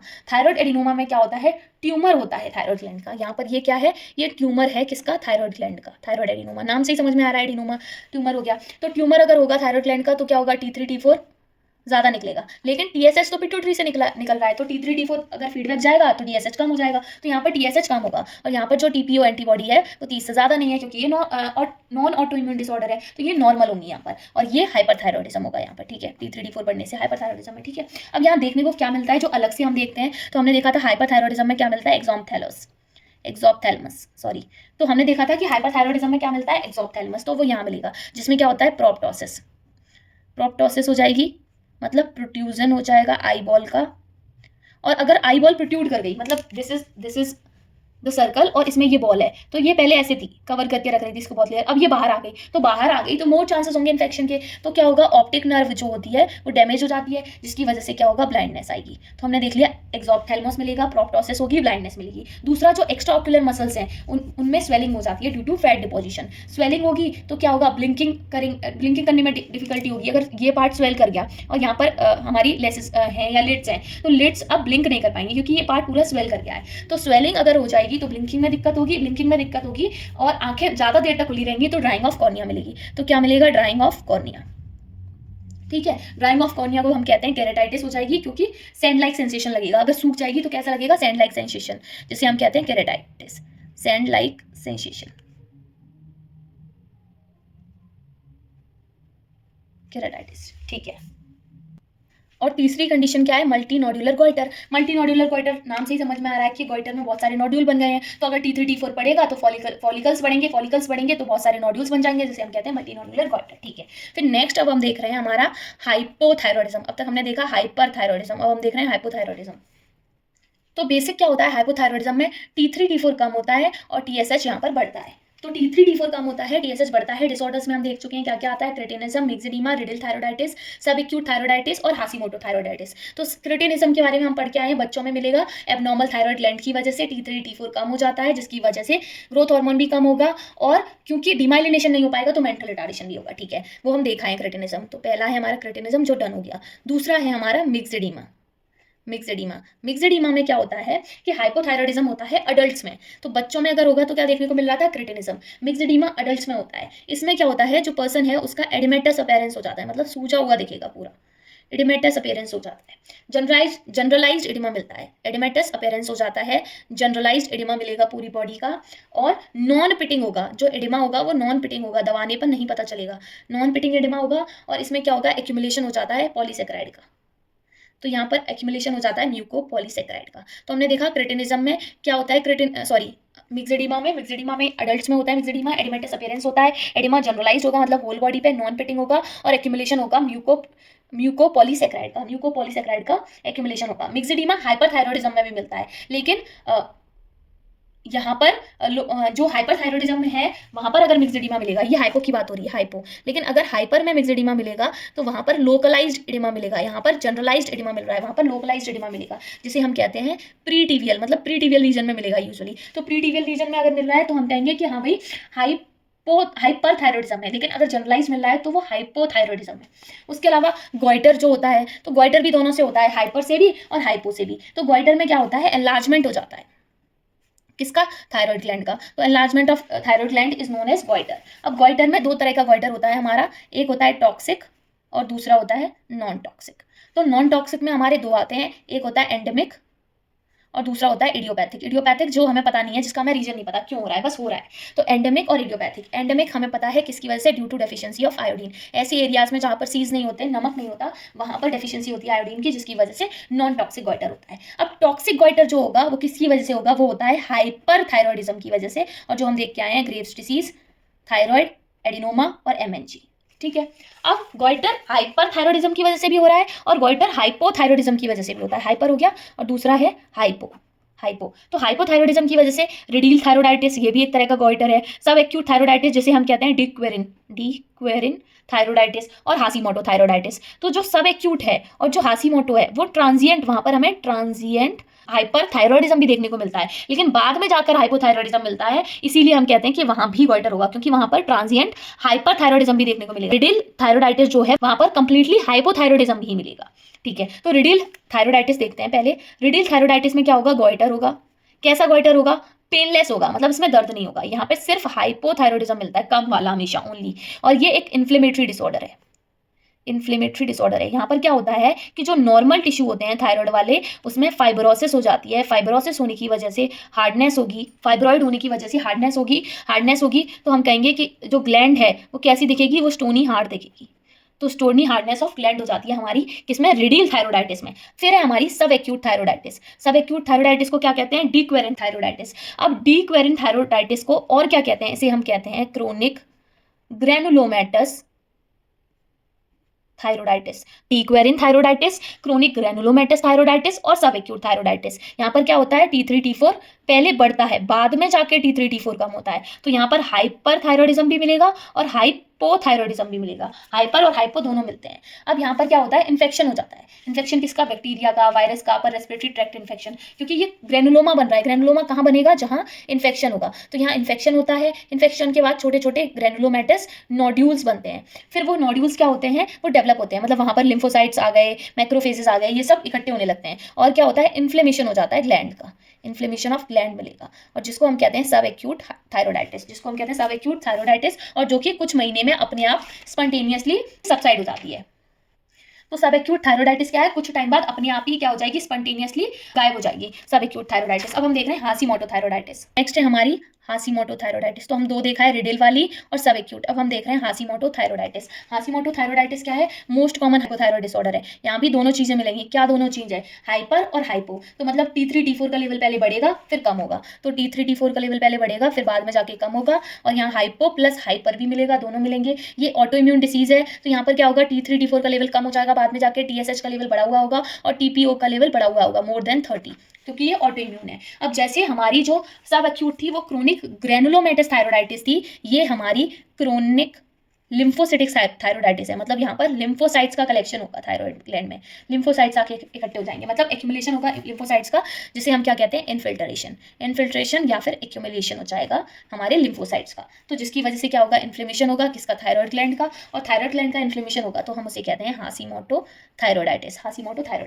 अब हाइपरथायरॉयडिज्म हमने देखा था दो तरह का होता है, प्राइमरी सेकेंडरी। वैसे ही हाइपोथायरॉयडिज्म भी हमारा दो तरह का होता है, प्राइमरी और सेकेंडरी। तो प्राइमरी में क्या हो रहा है कि जो थायराइड ग्लैंड है वो एबनॉर्मल हो रही है, लेकिन सेकेंडरी में पिट्यूटरी ग्लैंड की एबनॉर्मलिटी होगी। ऐसा ही सेम हमने हाइपर में देखा था। तो यहाँ पर एबनॉर्मलिटी होगी, मतलब क्या होता है, अट्रॉफी हो जाती है पिट्यूटरी ग्लैंड की। अगर पिट्यूटरी ग्लैंड की अट्रॉफी होगी तो TSH बिल्कुल नहीं बनेगा। तो मतलब T3 T4 अगर कम हो रहा है तो TSH भी कम होगा। यहाँ पर क्या हो रहा था, T3 T4 कम हो रहा था पर TSH बढ़ रहा था। यहाँ पर दोनों ही कम हो जाएंगे। तो जो प्राइमरी है उसमें आती है हमारी सब एक्यूट हाइपोथायरॉयडाइटिस, रेडियल थायरोडाइटिस और हासीमोटो थायरोडाइटिस, तीनों आप देख चुके हैं। अब हम देख रहे हैं कि हाइपरथायरॉयडिज्म और थायरोटॉक्सिकोसिस क्या है। तो सबसे पहले हम देख रहे हैं थायरोटॉक्सिकोसिस। थायरोटॉक्सिकोसिस नाम से समझ में आ रहा है कि उसकी पॉइजनिंग हो गई है, मतलब जो T3 T4 है बहुत ज़्यादा बढ़ गया है। क्यों बढ़ गया है, क्योंकि जो थायराइड ग्लैंड है उसकी एबनॉर्मलिटी हो गई है, थायराइड ग्लैंड की एबनॉर्मलिटी हो गई है, जिसकी वजह से T3 T4 बहुत ज़्यादा बढ़ गया है। थायराइड के साथ साथ हमारी जो और ग्लैंड्स हैं जैसे पिट्यूटरी और अदर्स, वो भी एबनॉर्मल हो गई हैं। तो मतलब T3 T4 बढ़ता ही जा रहा है। जो स्ट्रोमा है ओवरीज का, वहाँ से भी T3 T4 बढ़ रहा है। हाइड्रेटिफॉर्म मोल बन गया, कार्सिनोमा बन जाएगा, पैथोलॉजी मिलेगी पिट्यूटरी ग्लैंड की और थायराइड ग्लैंड की साथ साथ। तो ये किसकी वजह से होता है, ये सेकेंडरी हाइपरथायरॉयडिज्म की वजह से होगा, क्योंकि बढ़ पढ़ रहा है ना। तो सेकेंडरी हाइपरथायरॉयडिज्म की वजह से होता है हमारा थायरोटॉक्सिकोसिस। मोस्ट कॉमन रिस्पॉन्सिबल होता है इसके लिए किसके लिए, Graves disease, subacute thyroiditis, thyroid adenoma, Hashimoto thyroiditis, MNG और फैक्टिशियस थायरोटॉक्सिकोसिस। ठीक है, फिर हमने देखा था कि हाइपरथायरॉयडिज्म होगा तो T3 T4 बढ़ेगा, एब्नॉर्मलिटी होगी थायराइड ग्लैंड में, 3 चीजें होंगी, ग्रेव्स डिसीज, थायराइड एडिनोमा और एमएनजी। ये सब हम देख के आए हैं। तो हमने थायराइड ग्लैंड के बारे में पढ़ लिया। अब नेक्स्ट ग्लैंड हम पढ़ रहे हैं पैराथायरॉयड ग्लैंड। तो पैराथायरॉयड ग्लैंड के बारे में जो हमने थायराइड की फिजियोलॉजी देख रहे थे, लोकेशन देख रहे थे, तो हमने देखा था कि जो हमारी थायराइड ग्लैंड होती है वो बटरफ्लाई शेप्ड होती है, बीच में कनेक्ट होती है स्टमक से, और इसके पोस्टीरियर पार्ट पे, मतलब इफ दिस इज इधर वाला एंटीरियर है तो ये मान लीजिए ये पोस्टीरियर पार्ट है, तो पोस्टीरियर पार्ट पे 4 ग्लैंड लोकेट करती हैं, स्मॉल पी साइज्ड ग्लैंड होती हैं, जो कि हमारी होती हैं पैराथायरॉयड ग्लैंड। तो पैराथायरॉयड ग्लैंड कैसी हैं, स्मॉल हैं, पी साइज्ड ग्लैंड हैं, 4 इन नंबर होती हैं। ठीक है, अब पैराथायरॉयड कौन सा हार्मोन निकालती है, तो ये सीक्रेट करती है पैराथॉर्मोन। ये हमने देख लिया। पैराथॉर्मोन जो है वो क्या है, वो प्रोटीन डेरिवेटिव है, मतलब प्रोटीन डेराइव्ड हार्मोन है। जो पैराथॉर्मोन होता है वो चीफ सेल से निकलता है, पैराथायरॉयड ग्लैंड की कौन सी सेल से, चीफ सेल से। ऑक्सीफिल सेल्स होती हैं जो कि डीजनरेटेड चीफ सेल्स होती हैं। तो अगर पैराथॉर्मोन जो नॉर्मली निकलेगा वो चीफ सेल से निकलेगा, लेकिन अगर ट्यूमर हो गया तो जो पीटीएच निकलता है वो किसकी वजह से निकलता है, वो निकलता है ऑक्सीफिल सेल्स की वजह से।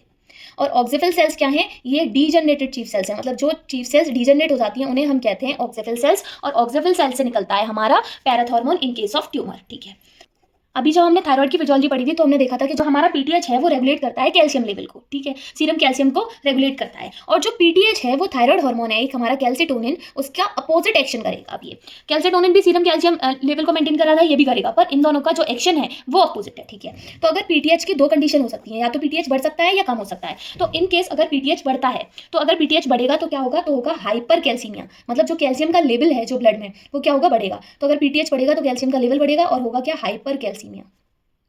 लेकिन इन केस अगर पीटीएच का लेवल कम होता है तो कैल्शियम का लेवल कम होगा, और कैल्शियम का लेवल कम होगा तो क्या होगा, हाइपोकैल्सीमिया।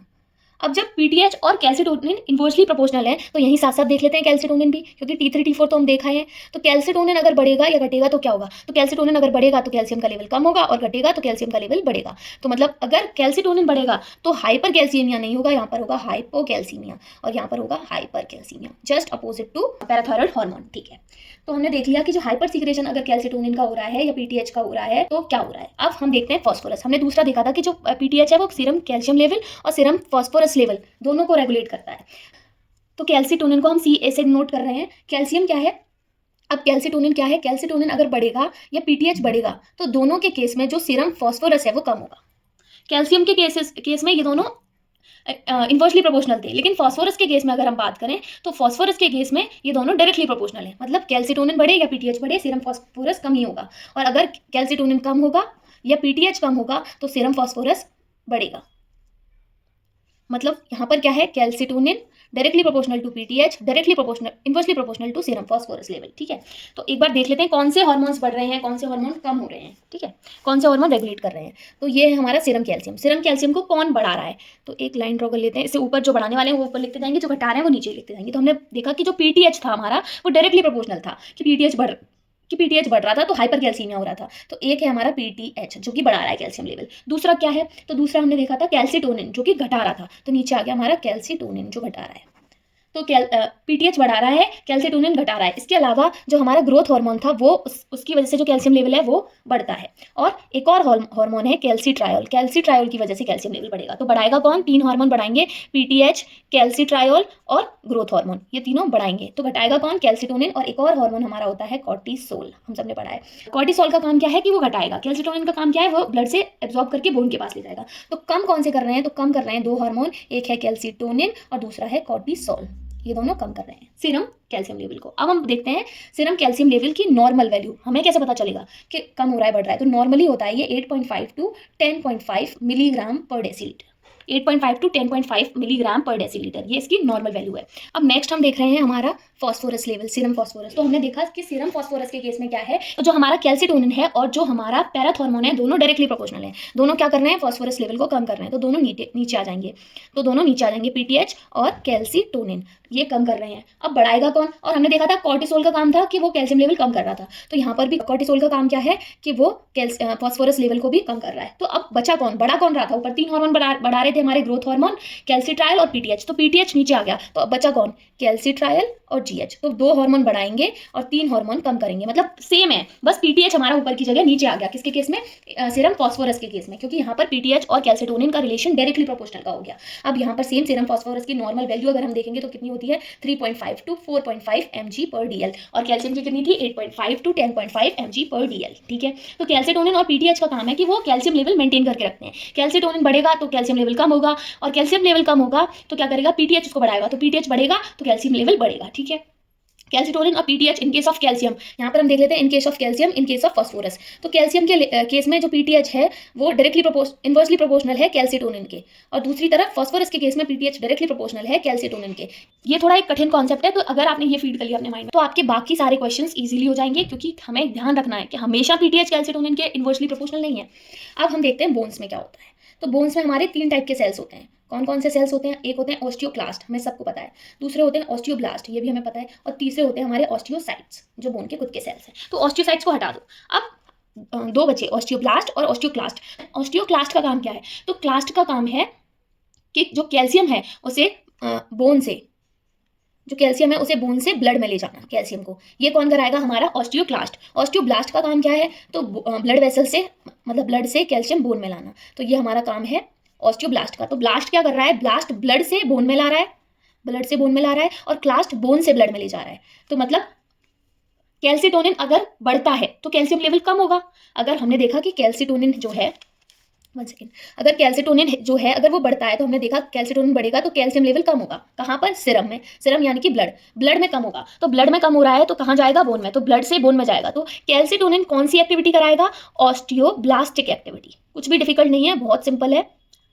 तो कैल्शियम कौन सी एक्टिविटी कराएगा? Osteoblastic activity. कुछ भी डिफिकल्ट नहीं है, बहुत सिंपल है, बस एक बार कॉन्सेप्ट समझना है, फिर सारे क्वेश्चन सब कुछ आसानी से हो जाएगा। फिर दूसरा हमने देखा जो हमारा पीटीएच है, अगर पीटीएच बढ़ता है तो कैल्शियम लेवल बढ़ता है, मतलब जो सीरम ब्लड का जो कैल्शियम लेवल है वो बढ़ेगा, सीरम में जो कैल्शियम लेवल है वो बढ़ेगा, सीरम या फिर ब्लड का जो कैल्शियम लेवल है वो बढ़ेगा। तो ब्लड में कैल्शियम लेवल कौन बढ़ा रहा है? बोन से ब्लड में कौन ला रहा है?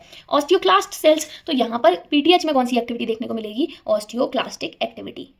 तो कैल्सीटोनिन में ऑस्टियोक्लास्टिक नहीं है, ब्लास्टिक है, CB और PC। और पैराथॉर्मोन की ऑस्टियोक्लास्टिक एक्टिविटी है, मतलब जो पैराथॉर्मोन है वो क्या करेगा? ब्लड में बढ़ाएगा, मतलब बोन्स को तोड़ेगा, बोन्स को तोड़ेगा, और ये बोन्स को बनाएगा। बनाने वाला बी फॉर बनाना, तो बनाने वाला ब्लास्टिक, ब्लास्टिक इज कैल्सीटोनिन। मतलब कैल्सीटोनिन को कैल्शियम समझ लो कि कैल्शियम क्या, अब कैल्शियम क्या कर रहा है? बोन्स को स्ट्रेंथ दे रहा है, पर यहाँ पर हो क्या रहा है? सीरम में कम होगा, बोन्स में बढ़ेगा, बस वही चीज है। ठीक है, फिर अब हम देखते हैं कि ये तो हो गया बोन्स में। अब देखते हैं किडनी में। किडनी में क्या रोल है पैराथॉर्मोन का? तो किडनी के बारे में देखते हैं। तो किडनी में क्या होता है? ये प्रमोट करता है tubular reabsorption of serum calcium, कि जो कैल्शियम है उसको रीएब्जॉर्ब कराता है बॉडी में, एक्सक्रीट होने से बचाता है। कौन? कौन? हमारा पीटीएच। तो हमारा जो पीटीएच है वो क्या कर रहा है कि जो सीरम कैल्शियम है उसको रीएब्जॉर्ब कर रहा है। रीएब्जॉर्ब कर रहा है मतलब एक्सक्रीशन कम कर रहा है, उसका एक्सक्रीशन डिक्रीज कर रहा है उसका। ठीक है, तो सीरम कैल्शियम अगर रीएब्जॉर्ब होगा पीसीटी से और डीसीटी से तो ब्लड में बढ़ेगा। तो मतलब यहाँ पर ब्लड में ये क्या कर रहा है? कैल्शियम लेवल बढ़ा रहा है। ठीक है, तो कैल्सीटोनिन क्या करेगा? उसका जस्ट उल्टा करेगा। तो कैल्सीटोनिन क्या करेगा? रीएब्जॉर्प्शन को इनहिबिट करेगा और सीक्रेशन को प्रमोट करेगा। तो कैल्सीटोनिन में हम पढ़ेंगे ही नहीं, हम क्या कर देंगे? Just opposite. ठीक है, कॉन्सेप्ट क्लियर?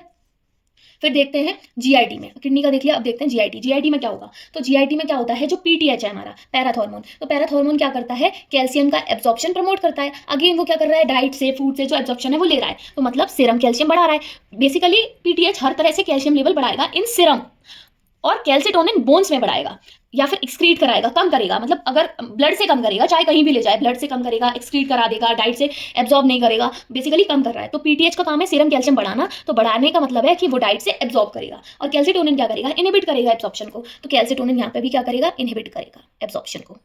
ठीक है, तो अब हम देख रहे हैं कि अगर कैल्सीटोनिन बढ़ रहा है, कैल्सीटोनिन बढ़ेगा तो क्या होगा? हाइपोकैल्सीमिया, मतलब कैल्शियम कम होगा, और कैल्सीटोनिन अगर कम होगा तो कैल्शियम बढ़ेगा। ठीक है, अब कैल्शियम बढ़ेगा तो कितना बढ़ेगा? तो नॉर्मल लिमिट थी 8.5 टू 10.5 मिलीग्राम पर DL, तो यहाँ पर 10.5 mg/dl से ज़्यादा हो जाएगा, और कम होगा तो कितना होगा? Less than 4 mg/dl to less than 6 mg/dl। तो अगर 6 mg/dl है तो हम कहेंगे माइल्ड हाइपोकैल्सीमिया है, और अगर 4 mg/dl से भी कम है तो हम कहेंगे सीवियर हाइपोकैल्सीमिया है। फिर हमने देखा था कि जो हमारा पीटीएच है वो डायरेक्टली प्रोपोर्शनल है कैल्शियम के, ये कैल्सीटोनिन क्या था? इनवर्सली प्रोपोर्शनल था कैल्शियम के। ठीक है, वो डायरेक्टली प्रोपोर्शनल है कैल्शियम के। मतलब क्या है? पीटीएच अगर बढ़ेगा तो कैल्शियम लेवल बढ़ेगा, पीटीएच अगर कम होगा तो कैल्शियम लेवल कम होगा। मतलब पीटीएच बढ़ेगा, कैल्शियम बढ़ेगा, तो यहाँ पर क्या होगा? Hyper parathyroidism. तो अगर हाइपर पैराथायरॉयडिज्म होगा, अगर हाइपर पैराथायरॉयडिज्म होगा तो हाइपर कैल्सीमिया भी होगा, और अगर हाइपो पैराथायरॉयडिज्म होगा तो हाइपो कैल्सीमिया भी होगा। तो दोनों हमारे डायरेक्टली प्रोपोर्शनल है। उसी के साथ साथ फॉस्फोरस के साथ उल्टा होगा, तो अगर हाइपर पैराथायरॉयडिज्म होगा तो कैल्शियम तो बढ़ेगा लेकिन फॉस्फोरस कम होगा, यहाँ पे फॉस्फोरस बढ़ेगा। इसमें भी सेम था, इसमें कैल्शियम कम हो रहा था, फॉस्फोरस भी कम होगा, और कैल्शियम बढ़ रहा था, फॉस्फोरस भी बढ़ेगा, क्योंकि इन्वर्सली वो भी था, फॉस्फोरस के भी था, सीरम फॉस्फोरस। ठीक है, तो हमने देख लिया अगर 6 mg से कम है तो माइल्ड हाइपोकैल्सीमिया, और 4 mg से कम है तो सीवियर हाइपोकैल्सीमिया। अब हम देखते हैं इटियोलॉजी ऑफ पैराथायरॉयड हार्मोन की, क्या क्या होगा हाइपोपैराथायरॉयडिज्म के केस में और हाइपर पैराथायरॉयडिज्म के केस में, या फिर हाइपरकैल्सीमिया में और हाइपोकैल्सीमिया में। तो सबसे पहले हम देख रहे हैं हाइपोकैल्सीमिया। तो हाइपोकैल्सीमिया हो रहा है मतलब क्या, मतलब हाइपर पैराथायरॉयडिज्म भी होगा क्योंकि डायरेक्टली प्रोपोर्शनल है। तो अगर कैल्शियम का लेवल कम हो रहा है तो विटामिन डी की डेफिशिएंसी होगी। हम मान के चलेंगे ये कि विटामिन डी की डेफिशिएंसी हुई है इसीलिए कैल्शियम लेवल कम हो रहा है, मतलब कॉजेज देख रहे हैं किस वजह से हमारा हाइपोकैल्सीमिया हो रहा है। तो अगर पीटीएच कम होगा, हाइपो की बात कर रहे हैं सॉरी, हाँ, तो अगर पीटीएच कम होगा तो पैराथायरॉयड हार्मोन कम हुआ होगा इसलिए पीटीएच कम है, विटामिन डी की डेफिशिएंसी हुई होगी, या फिर रीनल फेलियर हो गया होगा कि एक्सक्रीट बहुत ज्यादा हो रहा है। तो तीसरा है हमारा क्रोनिक रीनल फेलियर हुआ होगा। तो 3 चीजें देख ली, hypo parathyroidism, vitamin D deficiency, chronic renal failure, उसके अलावा मेटाबॉलिक एल्कलॉसिस। तो इसके अलावा मेटाबॉलिक एसिडोसिस के अलावा और क्या होगा कि अगर हाइपोकैल्सीमिया है तो कैल्शियम का लेवल कम है, कैल्शियम लेवल कम है तो कैल्सिटोनिन ज़्यादा होगा, यहाँ पर कैल्सिटोनिन ज़्यादा होगा, और दूसरा हार्मोन कौन सा था, कॉर्टिसोल, कॉर्टिसोल ज़्यादा होगा। कैल्शियम लेवल कम कर रहे थे ये दोनों हार्मोन, कौन कौन से, कैल्सिटोनिन और कॉर्टिसोल। तो यहाँ पर कैल्शियम का लेवल अगर कम है कैल्सिटोनिन और कॉर्टिसोल बढ़ा हुआ होगा। हमने सीरम कैल्शियम देखा था, उसे हमारे 3 हार्मोन बढ़ा रहे थे, 2 कम कर रहे थे। 2 कम कौन से कर रहे थे, कैल्सिटोनिन और कॉर्टिसोल, और 3 बढ़ा कौन रहे थे, PTH growth hormone, PTH growth hormone और कैल्सिट्रायोल। ठीक है, तो अब हम कह रहे हैं कि हमें हाइपोकैल्सीमिया हुआ है, तो हम कारण मान के चले कि कैल्सिटोनिन बढ़ गया होगा या कॉर्टिसोल बढ़ गया होगा, उसकी वजह से हाइपोकैल्सीमिया होगा, और इन सबके कम होने की वजह से हाइपोकैल्सीमिया होगा। बेसिक सी चीज़ है, कुछ भी अलग नहीं है, कुछ भी बहुत डिफिकल्ट नहीं है, समझने वाला ऐसा कुछ नहीं है। ठीक है, अब हम इसके फीचर्स देखेंगे क्या क्या होगा, सिम्टम्स, क्लिनिकल फीचर्स। तो इसको याद करेंगे हम स्पैस्मोडिक से, स्पैस्मोडिक, एस फॉर स्पैजम आएंगे, पी फॉर पैरेस्थेसिया होगा, ए फॉर एनजीएस होंगे और इरिटेबिलिटी मिलेगी, एस फॉर सीजर्स, कैल्शियम कम होगा तो क्या होगा, सीजर्स आ सकते हैं, मसल टोन इंक्रीज हो जाएगी, ये सब हमें पता है। कैल्शियम के बढ़ने से, कम होने से क्या क्या होगा, डिसओरिएंटेशन होगा, ओरिएंटेशन लॉस, उसके अलावा डर्मेटाइटिस होगी, ड्राई स्किन, इम्पेटिगो मिलेगा, और सी से कार्डियोमायोपैथी। उसके अलावा एक इंपॉर्टेंट साइन मिलता है यहाँ पे, सी से ही है, वो है चौबेस्टिक साइन, चौबेस्टिक साइन। तो हमने देख लिया कि क्या क्या मिल रहा है, स्पैज मिल रहा है, कार्पोपीडियल स्पैज मिलेगा, मतलब रिस्ट का फ्लेक्जन हो जाएगा, मेटाकार्पोफेरेंजियल जॉइंट का फ्लेक्जन हो जाएगा, इंटरफेरेंजियल जॉइंट का एक्सटेंशन हो जाएगा, एडिक्शन हो जाएगा थंब का। तो कार्पोपीडियल स्पैजम मिलेंगे, लेरिंजोस्पैजम मिलेंगे कि जो हमारी लेरिंग्स है वहां पर स्पैजम हो जाएगा, जो कि मोस्ट सीरियस कॉम्प्लिकेशन है। तो स्पैजम में 2 चीजें मिलेंगी हमें, एक कार्पोपीडियल स्पैजम जिसके अंदर हमें इतना पढ़ने की जरूरत नहीं है, दूसरा लेरेंजियल स्पैजम। तो लेरेंजियल स्पैजम क्या है, मोस्ट सीरियस कॉम्प्लिकेशन है। तो क्या होगा, लेरेंजियल स्पैजम होगा तो ब्रीथिंग में दिक्कत होगी, मतलब लाउडी नॉइजी ब्रीथिंग आएगी, और लेरेंजियल स्ट्राइडर मिलेगा, इसमें हमें क्या मिलेगा, लेरेंजियल स्ट्राइडर। तो सिम्टम्स अगर पूछे जाएंगे तो क्या कि कार्पोपीडियल स्पैजम हाइपो में मिलता है, कैल्सीमिया में या हाइपर में, लेरेंजियल स्पैजम कहाँ मिलेगा, लेरेंजियल स्ट्राइडर कहाँ मिलेगा, मोस्ट सीरियस कॉम्प्लिकेशन क्या है। उसके अलावा और क्या है कि यहाँ पर कार्डियोमायोपैथी हो रही है, तो क्या होगा, जो हमारा एसटी सेगमेंट है वो कैसा हो जाएगा, वो प्रोलॉन्ग्ड हो जाएगा, तो प्रोलॉन्ग्ड एसटी सेगमेंट मिलेगा हमें। फिर हमने देखा चौबेस्टिक साइन मिलेगा, चौबेस्टिक साइन के अलावा एक और साइन मिलता है, टी से है वो हमारा ट्राउजियो साइन। तो हमें 2 साइन मिलेंगे, चौबेस्टिक साइन और ट्राउजी साइन। ट्राउजी साइन में क्या होता है, कार्पोपीडल साइन है कि जो कार्पोपीडल स्पैजम होगा उसकी वजह से क्या होगा, ये मिलेगा, 3 मिनट का रेस्ट मिलता है। और चौबेस्टिक साइन क्या है, चौबेस्टिक साइन में फेशियल मसल्स की ट्विचिंग देखने को मिलती है, तो अगर हम फेस पे टैप करते हैं तो फेशियल मसल की ट्विचिंग मिलेगी। तो ये तो हमारे सिम्टम्स हो गए। साइंस क्या है, 2 साइंस हैं, चौबेस्टिक साइन, ट्राउजी साइन। ट्राउजियो साइन में क्या है, ट्राउजी साइन में कार्पोपीडल साइन देखने को मिल रहा है हमें, बेसिकली कार्पोपीडल साइन ही ट्राउजी साइन है। उसमें अगर हम कफ को इन्फ्लेट करते हैं 140 mmHg तक प्रेशर बढ़ाते हैं, इन्फ्लेट करते हैं जब बीपी नापते हैं तो हमें 3 मिनट का कार्डियक अरेस्ट देखने को मिलता है। चौबेस्टिक साइन में क्या है, अगर हम फेस पर टैप करते हैं तो जो हमारी फेशियल मसल्स हैं वो ट्विच करती हैं। इतना इंपॉर्टेंट है नहीं इसलिए मैं नोट नहीं कर रही हूँ, यहाँ आप समझ लीजिए। उसके अलावा एक और साइन मिलता है, अर्व साइन। अर्व साइन आपने एनाटॉमी में पढ़ा होगा, नहीं पढ़ा होगा तो आई विल टेल देयर। तो यहाँ पर क्या होता है, माइल्ड इलेक्ट्रॉन स्टिमुलस होता है, तो स्केलेटल मसल्स कॉन्ट्रैक्ट करने लगती हैं अर्व साइन में। ठीक है, तो ये हो गया हमारा हाइपोकैल्सीमिया। अब हम देखेंगे हाइपरकैल्सीमिया। तो अब हम देख रहे हैं हाइपरकैल्सीमिया। तो हाइपरकैल्सीमिया में क्या था, नॉर्मल लेवल था कैल्शियम का हमारा 8.5 टू 10.5 mg/dl। तो अगर 10.5 mg/dl से ज्यादा हो रहा था तो हम उसे कह रहे थे हाइपरकैल्सीमिया, कैल्शियम का लेवल। ठीक है, तो यहाँ पर अगर कैल्शियम का लेवल बढ़ेगा तो क्या होगा, साइन एंड सिम्टम्स क्या मिलेंगे, क्लिनिकल फीचर्स क्या होंगे। तो यहाँ पर हमें मिलेगा पेनफुल बोन्स। क्यों मिलेंगे, क्योंकि कैल्शियम लेवल कहाँ बढ़ रहा है, सीरम में बढ़ रहा है। तो ब्लड में अगर कैल्शियम लेवल बढ़ रहा है तो कहाँ से आ रहा है, तो बोन से आ रहा है, किडनी से रीअब्जॉर्ब हो रहा है, गट से रीअब्जॉर्ब हो रहा है, हर जगह से रीअब्जॉर्ब हो रहा है। तो जब इतना ज्यादा रीअब्जॉर्ब हो रहा है, बोन से टूट टूट के ब्लड में आ रहा है, तो बोन कैसी हो जाएंगी, पेनफुल हो जाएंगी, उसे कहते हैं ऑस्टियाइटिस। दूसरा, रीनल स्टोन्स मिलेंगे। रीनल स्टोन्स क्यों मिलेंगे, क्योंकि ब्लड में कैल्शियम लेवल बढ़ रहा है, तो बढ़ रहा है, एक्सक्रीट होने नहीं देगा, तो ट्यूबुलर रीअब्जॉर्प्शन बढ़ जाएगा और ट्यूबुलर सीक्रेशन कम हो जाएगा, तो रीनल स्टोन्स मिलेंगे। तीसरी चीज क्या मिलेगी, एब्डोमेन में ग्रोन्स मिलेंगे। क्यों एब्डोमिनल ग्रोन्स क्यों होंगे, क्योंकि वही की गट से भी क्या है, अब कैल्शियम एब्जॉर्ब हो रहा है, एक्सक्रीट नहीं कर रहा है, तो यहाँ पे नोजिया मिलेगा, वॉमिटिंग मिलेगी, कॉन्स्टिपेशन मिलेगा और इंडाइजेशन मिलेगा, डाइजेशन इश्यूज हो जाएंगे। तो नोजिया, वॉमिटिंग, कॉन्स्टिपेशन, इंडाइजेशन मिलेगा। उसके अलावा और जो चीज़ मिलती है वो है हमारी साइकेट्रिक इलनेसेस मिलेंगी, क्योंकि कैल्शियम लेवल बहुत ज़्यादा हो गया सीरम में, तो डिप्रेशन हो जाएगा नर्वस सिस्टम का।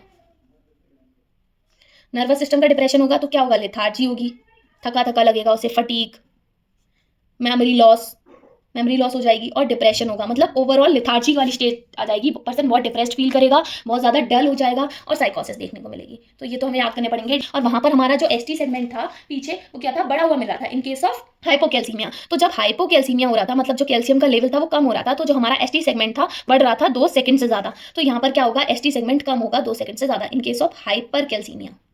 हाइपरकैल्सीमिया के केस में जो एसटी सेगमेंट है वो कैसा हो जाएगा, रिड्यूस्ड हो जाएगा। तो ये था हमारा all about the parathyroid gland. Next gland हम पढ़ेंगे एडिनल ग्लैंड और देन पैनक्रियास। तो नेक्स्ट हम देख रहे हैं हमारी एडिनल ग्लैंड। तो हमें पता है कि जो हमारी एडिनल ग्लैंड है, एडिनल ग्लैंड के 2 पार्ट होते हैं, एक होती है एडिनल मेडुला और दूसरी होती है एडिनल कॉर्टेक्स। एडिनल मेडुला और कॉर्टेक्स। कॉर्टेक्स में हमारी 3 लेयर होती हैं।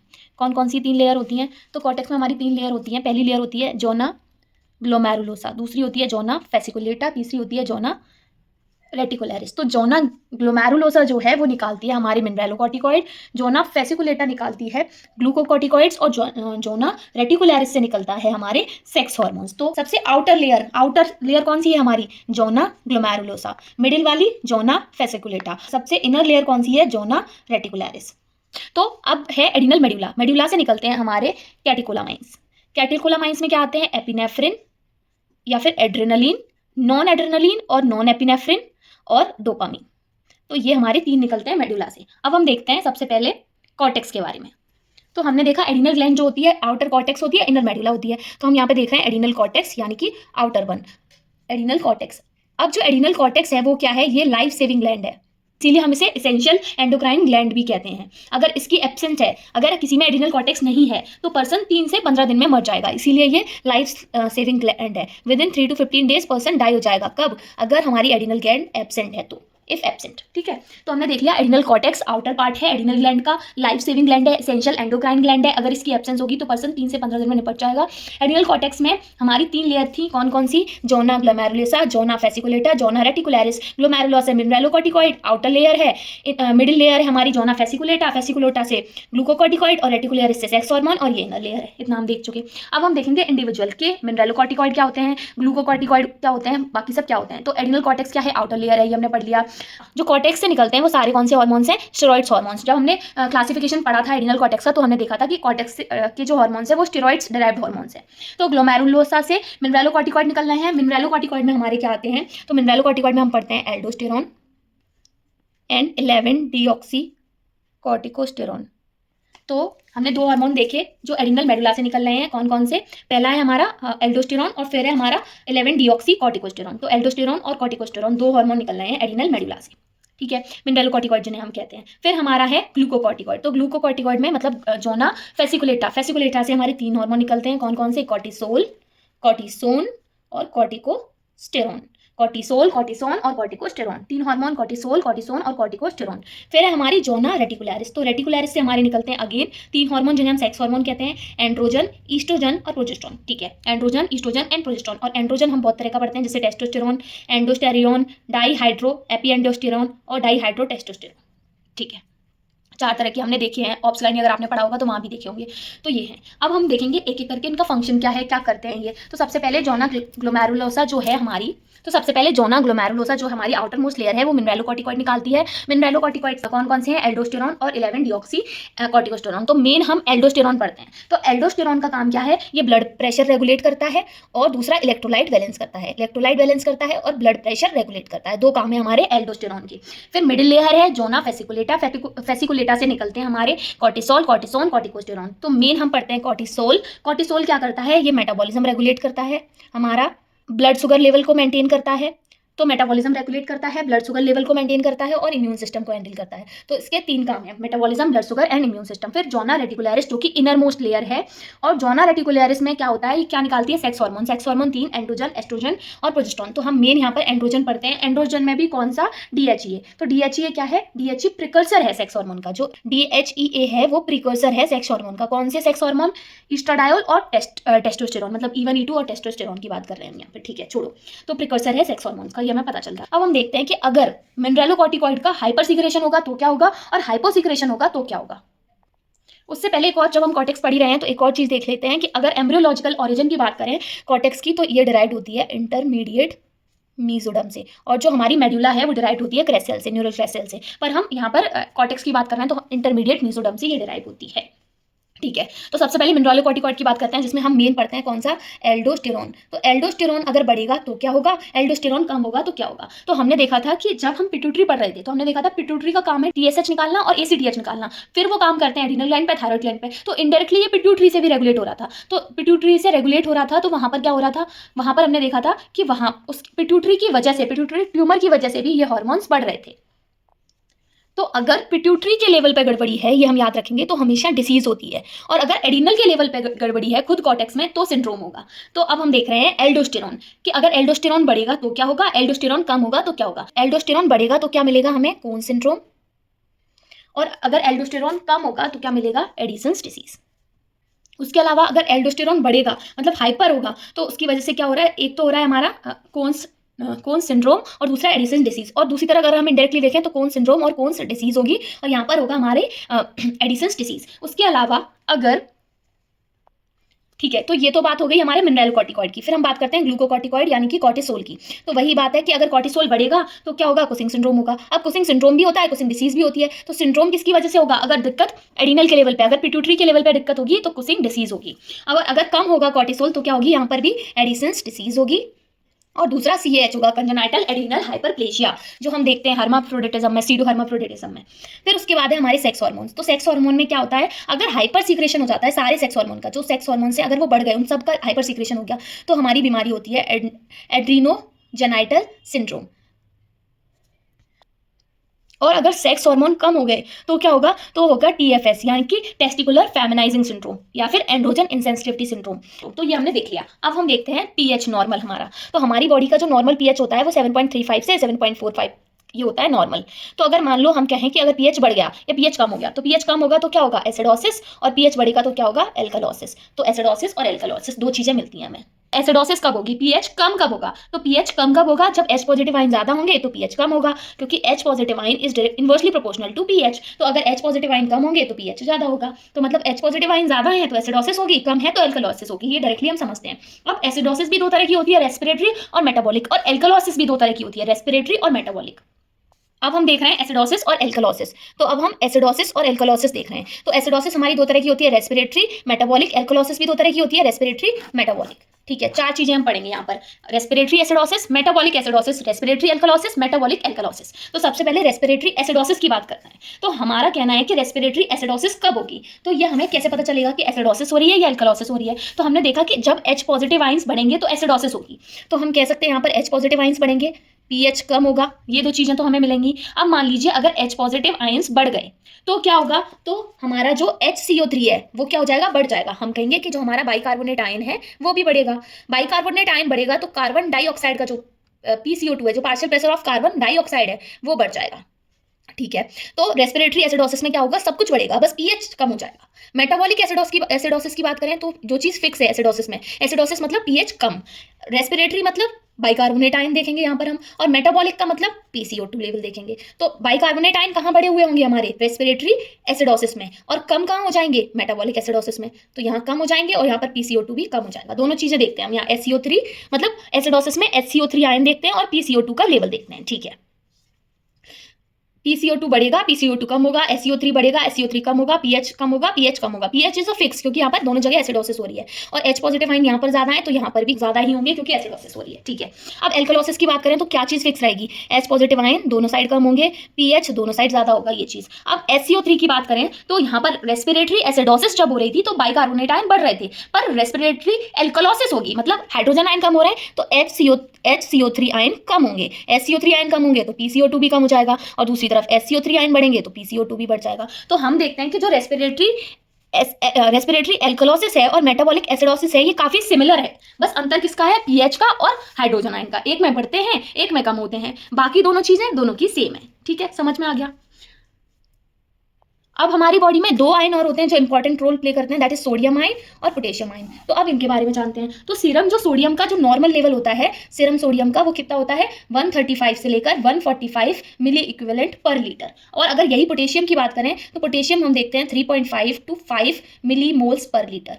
तो सोडियम का है 135 to 145 milliequivalent per litre, और पोटेशियम का है 3.5 to 5 millimoles per litre, millimoles per litre. ठीक है, तो अगर हम बात कर रहे हैं कि अगर इससे वैल्यू कम हुई या इससे ज्यादा हुई, इससे वैल्यू कम हुई या इससे ज्यादा हुई, तो इससे कम हुई मतलब लेस देन 135 अगर हुई तो क्या होगा? हाइपोनेट्रीमिया। और अगर इससे ज्यादा हुई मतलब 145 से ज्यादा हुई तो क्या होगा? हाइपरनेट्रीमिया। दूसरी तरफ भी यही चीज है, अगर 3.5 से कम गई तो हाइपोकैलीमिया, और अगर 3.5 यानी कि 5 से ज्यादा अगर गई तो हाइपरकैलीमिया। दो चीजें मिलेंगी। ठीक है, तो क्या होगा कि अगर हाइपरनेट्रीमिया होगा तो क्या होगा? हाइपोनेट्रीमिया होगा तो क्या होगा? अगर हाइपोकैलीमिया होगा तो क्या होगा? तो अगर हाइपोकैलीमिया होगा तो क्या होगा? मस्कुलर वीकनेस मिलेगी, मसल्स वीक हो जाएंगी, फटीक होगा, मेनली एक क्रैम्प कॉज करता है तो यहाँ पर हमें मसल क्रैम्प्स मिलेंगे, डिस्निया मिलेगा, और पेरिफेरल न्यूराइटिस मिलेगी। और अगर हाइपरकैलीमिया होगा तो क्या होगा? तो अगर हाइपरकैलीमिया होगा तो होगा मसल टोन बढ़ जाएगी, हमारी मसल की टोन बढ़ जाएगी, वीक कॉन्ट्रैक्शन मिलेंगे हार्ट के, तो इरिथमिया हो जाएगा, हार्ट का वीक कॉन्ट्रैक्शन मिलेगा मतलब एरिथमिया हो जाएगा। सीरम का सोडियम लेवल जो होता है 135 से 145 मिली इक्विवेलेंट पर लीटर होता है। अगर 145 से ज्यादा हो गया तो हाइपरनेट्रीमिया, कम हो गया तो हाइपोनेट्रीमिया। हाइपोनेट्रीमिया होगा तो थर्स्ट कम लगेगी, स्वेटिंग ज्यादा होगी। लेकिन अगर हाइपरनेट्रीमिया होगा तो थर्स्ट बढ़ेगी, म्यूकस मेम्ब्रेन स्किन ड्राई हो जाएगी, इरिटेबिलिटी और रेस्टलेसनेस मिलेगी। अब जो पोटेशियम है, पोटेशियम में क्या होता है? 3.5 to 5 मिलीमोल्स पर लीटर होता है। तो अगर 5 से ज्यादा हो गया तो हाइपरकैलीमिया, 3.5 से कम हो गया तो हाइपोकैलीमिया। हाइपोकैलीमिया होगा तो muscle weakness, fatigue, muscle cramp, dyspnoea, peripheral neuritis मिलेगी। लेकिन हाइपरकैलीमिया हो गया तो मसल टोन बढ़ जाएगी, वीक कॉन्ट्रैक्शन जाएंगे हार्ट के, जिसकी वजह से अरिथमिया होगा। उसके अलावा और क्या हो सकता है दोनों में? तो हो सकता है हाइपरनेट्रीयूरिया, मतलब यूरिन में ज्यादा पास हो रहा है, या फिर हाइपोनेट्रीयूरिया। तो हाइपरनेट्रीयूरिया या हाइपोनेट्रीयूरिया कब होगा? कि जब क्या है, जो हमारा सोडियम है वो यूरिन में ज्यादा पास हो रहा है तो उसे हम हाइपरनेट्रीयूरिया कह देंगे। लेकिन अगर वो यूरिन में कम पास होगा तो हाइपोनेट्रीयूरिया कहेंगे। सही, सेम विद हाइपोकैलूरिया एंड हाइपरकैलूरिया, कि अगर पोटेशियम ज्यादा आ रहा है तो हाइपरकैलूरिया यूरिन में, और अगर यूरिन में पोटेशियम कम आ रहा है तो हाइपोकैलूरिया। एसिडोसिस हमने देख ली। अब हम देखेंगे मेन डिसऑर्डर्स ऑफ एल्डोस्टेरॉन या फिर डिसऑर्डर्स ऑफ एडिनल कॉर्टेक्स के हार्मोन्स। तो सबसे पहले हमने पढ़ा था मिनरलोकॉर्टिकॉइड, जिसमें हमने एल्डोस्टेरॉन पढ़ा था। तो अब हम एल्डोस्टेरॉन के डिसऑर्डर्स देख रहे हैं। तो अगर एल्डोस्टेरॉन बढ़ेगा तो क्या होगा? Hyper aldosteronism. तो अगर एल्डोस्टेरॉन बढ़ेगा तो क्या होगा? Hyper aldosteronism, hyper aldosteronism. अब ये दो तरह का होता है। कैसे दो तरह का? एक प्राइमरी और एक सेकेंडरी। प्राइमरी का मतलब है कि जो गड़बड़ी है वो एडिनल ग्लैंड में हो रही है। सेकेंडरी का मतलब है गड़बड़ी पिट्यूटरी ग्लैंड में हो रही है। तो एडिनल ग्लैंड में अगर गड़बड़ी होगी और तब एल्डोस्टेरॉन बढ़ेगा तो हमारी होगी कोन्स सिंड्रोम। हमने कहा कि जब अपने घर की गड़बड़ी है तो सिंड्रोम हो रहे हैं, बाहर की किसी की गड़बड़ी है तो डिसीज हो रही है, तो यहाँ पर होगी कोन्स डिसीज। वेरी सिंपल, कोई दिक्कत वाली बात नहीं है। ऐसे याद करो कि पिट्यूटरी की वजह से डिसीजेज होंगी, सिंड्रोम होंगे खुद एडिनल की वजह से। अब जब एल्डोस्टेरॉन बढ़ रहा है तो एल्डोस्टेरॉन क्या कराएगा? एल्डोस्टेरॉन कराता है रीएब्जॉर्प्शन ऑफ सोडियम, बढ़ा देगा। तो एल्डोस्टेरॉन का काम क्या है वो हम देख रहे हैं। एल्डोस्टेरॉन का काम है सोडियम का रीएब्जॉर्प्शन कराना, सोडियम का रीएब्जॉर्प्शन बढ़ जाएगा। दूसरी चीज क्या होगी? वाटर का रीएब्जॉर्प्शन बढ़ जाएगा। सोडियम जहां जहां, पीछे पीछे पानी। Very simple. एक्सक्रीशन होगा H पॉजिटिव आयन का, H पॉजिटिव आयन का एक्सक्रीशन बढ़ जाएगा। उसके अलावा पोटेशियम आयन का एक्सक्रीशन बढ़ जाएगा। अब जो काम सोडियम के साथ हो रहा है उल्टा उसका पोटेशियम के साथ होगा। तो अगर सोडियम रीएब्जॉर्ब हो रहा है तो पोटेशियम एक्सक्रीट होगा। एल्डोस्टेरॉन ये करा रहा है। तो अगर सोडियम का रीएब्जॉर्प्शन बढ़ रहा है तो मतलब सोडियम सीरम में बढ़ जाएगा। सोडियम सीरम में बढ़ेगा तो क्या होगा? हाइपरनेट्रीमिया। ब्लड मतलब जो सीरम में जो ब्लड है वहां पर सोडियम बढ़ गया, सीरम में सोडियम बढ़ेगा तो हाइपरनेट्रीमिया होगा। अब सोडियम पीछे पीछे पानी, पीछे पीछे, तो क्या होगा? एक्स्ट्रा सेलुलर फ्लूइड है वो बढ़ जाएगा, जिसकी वजह से कार्डियक आउटपुट बढ़ेगा। कार्डियक आउटपुट बढ़ने की वजह से ब्लड वॉल्यूम बढ़ेगा, और ब्लड वॉल्यूम बढ़ेगा तो होगा हमारा हाइपरटेंशन। तो पहला फीचर हमने देखा कि हाइपरनेट्रीमिया मिलेगा, दूसरा हमने देखा कि हाइपरटेंशन मिलेगा। हाइपरनेट्रीमिया और हाइपरटेंशन दो चीजें हमें मिल गई। तीसरा हमने देखा कि H पॉजिटिव आयन का जो एक्सक्रीशन है वो कम हो जाएगा, मतलब H पॉजिटिव आयन बढ़ रहा है, H पॉजिटिव आयन का एक्सक्रीशन बढ़ जाएगा मतलब H पॉजिटिव आयन कम हो रहा है। H पॉजिटिव आयन कम हो रहा है मतलब pH बढ़ रहा है, और जब जब pH बढ़ेगा तो क्या होगा? pH बढ़ने की वजह से हो रही थी हमारी एल्कलोसिस, तो हमें यहाँ पर मिलेगी मेटाबॉलिक एल्कलोसिस और रेस्पिरेटरी एल्कलोसिस, वो हम बाद में देखेंगे। तो हमें अभी पता है यहाँ पर एल्कलोसिस हो रही है। ठीक है, फिर पोटेशियम की अगर हम बात करें तो पोटेशियम का एक्सक्रीशन बढ़ गया, मतलब सीरम में जो पोटेशियम का लेवल है वो कम हो गया। सीरम में पोटेशियम का लेवल कम होगा तो क्या होगा, हाइपोकैलीमिया। तो तीसरी चीज हमारी हुई एसिडोसिस और चौथी चीज हमारी होगी हाइपोकैलीमिया। अब इनके फीचर्स देखने तो हमें अच्छे से पता है कि अगर हाइपरनेट्रीमिया हुआ है तो क्या होगा, इरिटेबिलिटी बढ़ेगी, रेस्टलेसनेस बढ़ेगी, ये हमने देखा है। थर्स्ट बढ़ जाएगी हमारी, ड्राइनेस बढ़ेगी म्यूकस मेम्ब्रेन की, स्किन की।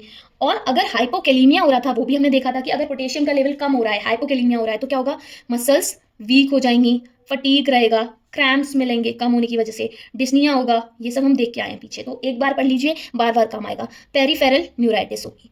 तो हम कहेंगे कि हाइपर एल्डोस्टेरोनिज्म की वजह से ये सारे फीचर्स आ रहे हैं, इनडायरेक्टली आ रहे हैं पर आ रहे हैं। तो हो क्या रहा है, हमने देखा कि अगर ट्यूमर होता है एड्रिनल ग्लैंड में तो कौन सिंड्रोम होता है, अगर ट्यूमर होता है पिट्यूटरी ग्लैंड में तो कौन डिसीज होती है। कौन सिंड्रोम यानी प्राइमरी हाइपर एल्डोस्टेरोनिज्म, और कौन डिसीज मतलब सेकेंडरी हाइपर एल्डोस्टेरोनिज्म। अगर अभी भी कॉन्सेप्ट क्लियर नहीं हुआ हो कि कैसे हो रहा है, क्या हो रहा है, तो मैं एक बार और अच्छे से समझा देती हूँ, जिससे आगे आपको दिक्कत नहीं होगी। एक बार पढ़िए तो खत्म। तो सबसे पहले हमें पता है यूरिन फॉर्मेशन होता है हमारा। यूरिन फॉर्मेशन के 3 स्टेप्स होते हैं। 3 स्टेप्स होते हैं, क्या क्या, ग्लोमेरुलस फिल्ट्रेशन, ट्यूबुलर रीअब्जॉर्प्शन और tubular excretion. Glomerulus filtration, tubular reabsorption और ट्यूबुलर एक्सक्रीशन।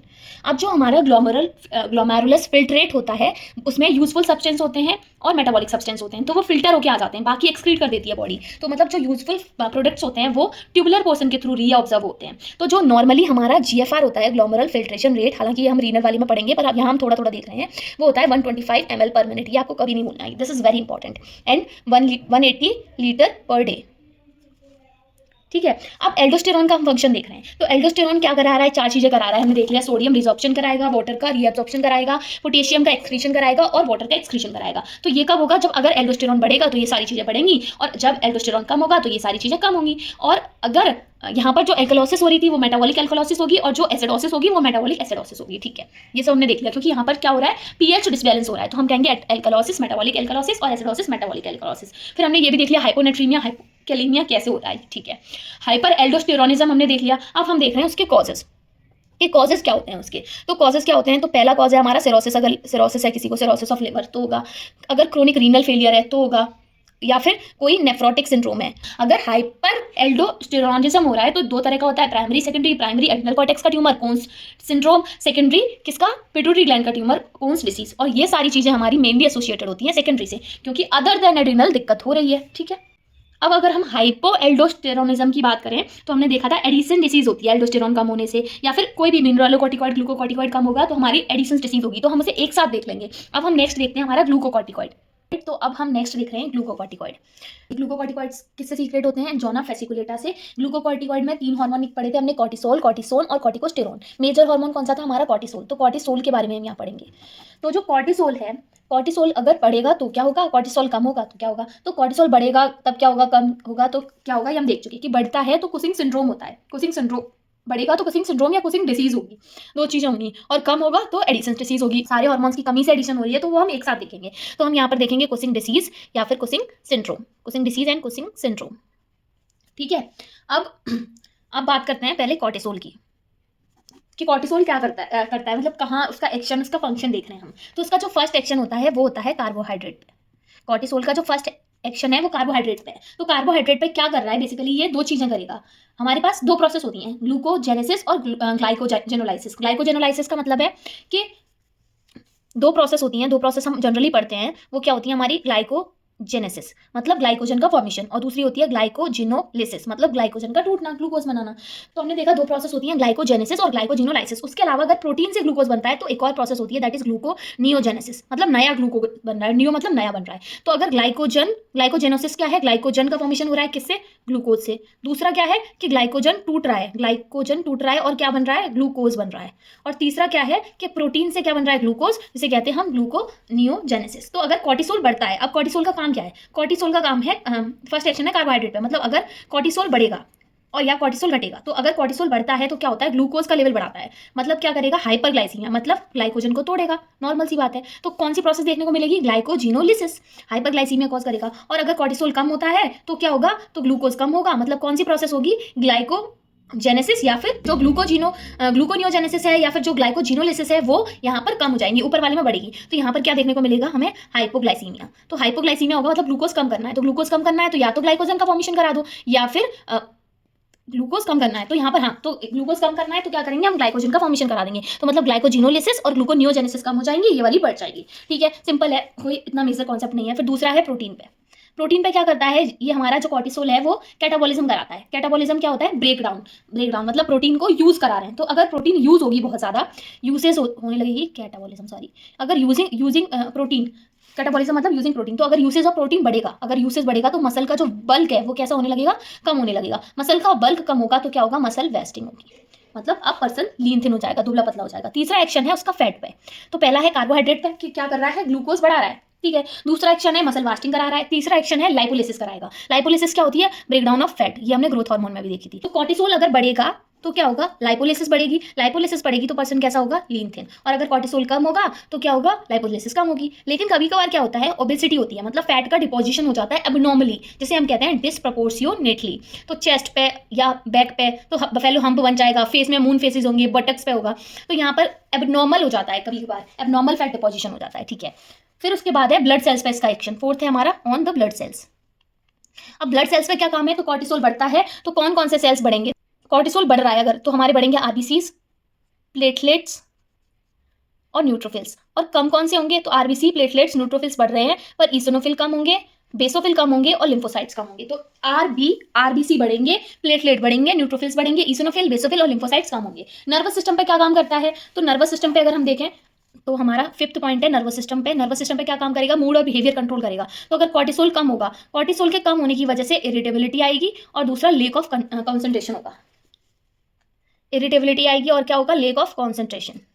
फिर किडनी की अगर हम बात करें तो किडनी में क्या होगा, ऑन किडनी, किडनी पे हमारा जीएफआर बढ़ेगा। तो हमारा नर्वस सिस्टम की बात करें तो मूड और बिहेवियर कंट्रोल होंगे, मतलब कॉर्टिसोल कम होगा, कॉर्टिसोल कम होगा तो इरिटेबिलिटी आएगी और लेक ऑफ कॉन्सेंट्रेशन होगी।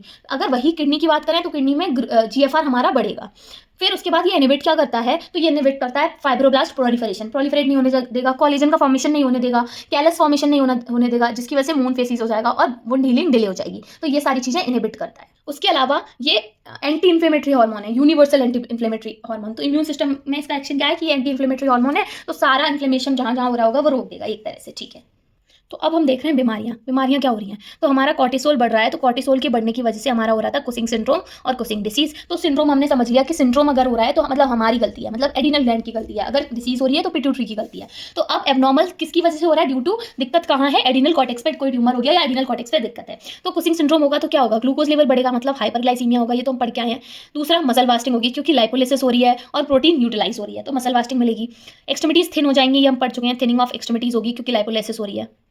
ठीक है, उसके बाद एबनॉर्मल फैट डिपोजिशन हो रहा है। एबनॉर्मल फैट डिपोजिशन की वजह से बफेलो हम्प मिलेगा और मून फेस मिलेगा। तो मून फेस मिलेगा और बफेलो हम्प मिलेगा। फिर एबनॉर्मल फैट एक्यूमुलेशन हो जाएगा चेस्ट में, एब्डोमेन में, ट्रंक में, जिसे हम टॉर्सो कहते हैं। तो अगर चेस्ट में और एब्डोमेन में, मतलब पूरे ट्रंक में अगर हो गया एबनॉर्मल फैट डिपोजिशन, अगर ट्रंक में हो गया तो हम उसे कहते हैं टॉर्सो। अगर डिपोजिशन होगा बैक और नेक और शोल्डर में तो उसे कहते हैं हम बफेलो नेक, बफेलो हम्प। बफेलो हम्प कहाँ पर, बैक में, back of neck and shoulder, तो बफेलो हम्प। और अगर फैट डिपोजिशन हो गया एब्डोमेन में, अगर एब्डोमेन में होगा तो हम उसे क्या कहेंगे, तो हम कहते हैं पॉट बेली, जो कि हमें कौन से डिसीज में मिलती है, कौन से प्रोटीन एनर्जी मेलन्यूट्रिशन में मिलेगी, वो आप कमेंट सेक्शन में बताइए प्लीज।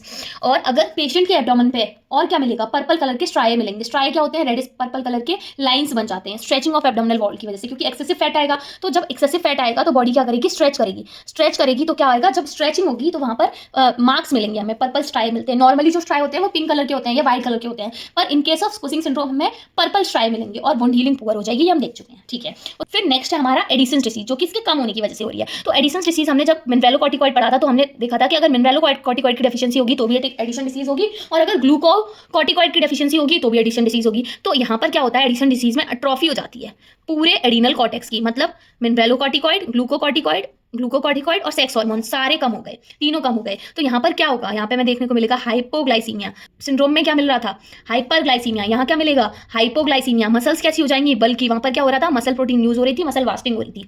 उसके अलावा यहाँ पे मिलता है हमें हाइपोनेट्रीमिया। हाइपोनेट्रीमिया अगर है तो उसका जस्ट अपोजिट होगा, मतलब हाइपर कैलीमिया मिलेगा, हाइपोटेंशन मिलेगा, मेटाबॉलिक एसिडोसिस मिलेगी, मेटाबॉलिक एसिडोसिस मिलेगी, क्योंकि हाइपोनेट्रीमिया है, हाइपरकैलीमिया है, तो एसिडोसिस क्या होगी, मेटाबॉलिक होगी। एल्डोस्टेरॉन की कमी की वजह से ये वाले फीचर्स आएंगे, ये वाले फीचर्स आएंगे हमारे एल्डोस्टेरॉन की कमी से, और ये वाले फीचर्स आएंगे हमारे कॉर्टिसोल की कमी से। अब हम देखते हैं कुसिंग डिसीज क्या है। तो कुसिंग डिसीज क्या है? कुसिंग डिसीज हमें पता चल गया कि एब्नॉर्मलिटी कहाँ है? पिट्यूटरी लेवल पे। तो हमने पढ़ा कुसिंग सिंड्रोम और दूसरा है कुसिंग डिसीज। तो एडिनल पे कॉर्टेक्स पे अगर दिक्कत है तो कुसिंग सिंड्रोम, पिट्यूटरी पे अगर दिक्कत है तो कुसिंग डिसीज, ट्यूमर बन रहा है। तो एडिनल कॉर्टेक्स में अगर ट्यूमर बनेगा, यहाँ पर अगर ट्यूमर बना है तो क्या होगा? सेल्स बढ़ जाएंगे।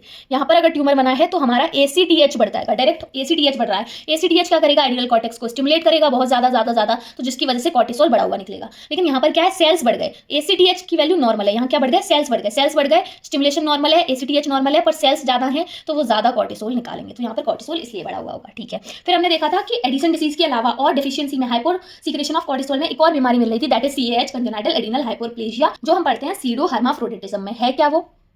तो CH क्या है? यहाँ पर हाइपोसीक्रेशन होता है कॉर्टिसोल का। ठीक है, कंजेनाइटल एडिनल हाइपरप्लेशिया जो कि सीडोहर्माफ्रोडिटिज्म का पार्ट है, यहाँ पर हाइपोसीक्रेशन होता है कॉर्टिसोल का। अब यहाँ पर क्या होता है? 21 हाइड्रोजाइलेज, हाइड्रोजाइलेज करके एक एंजाइम है, 21 हाइड्रोजाइलेज एंजाइम, जो कि सिंथेसिस कराता है हमारा किसका?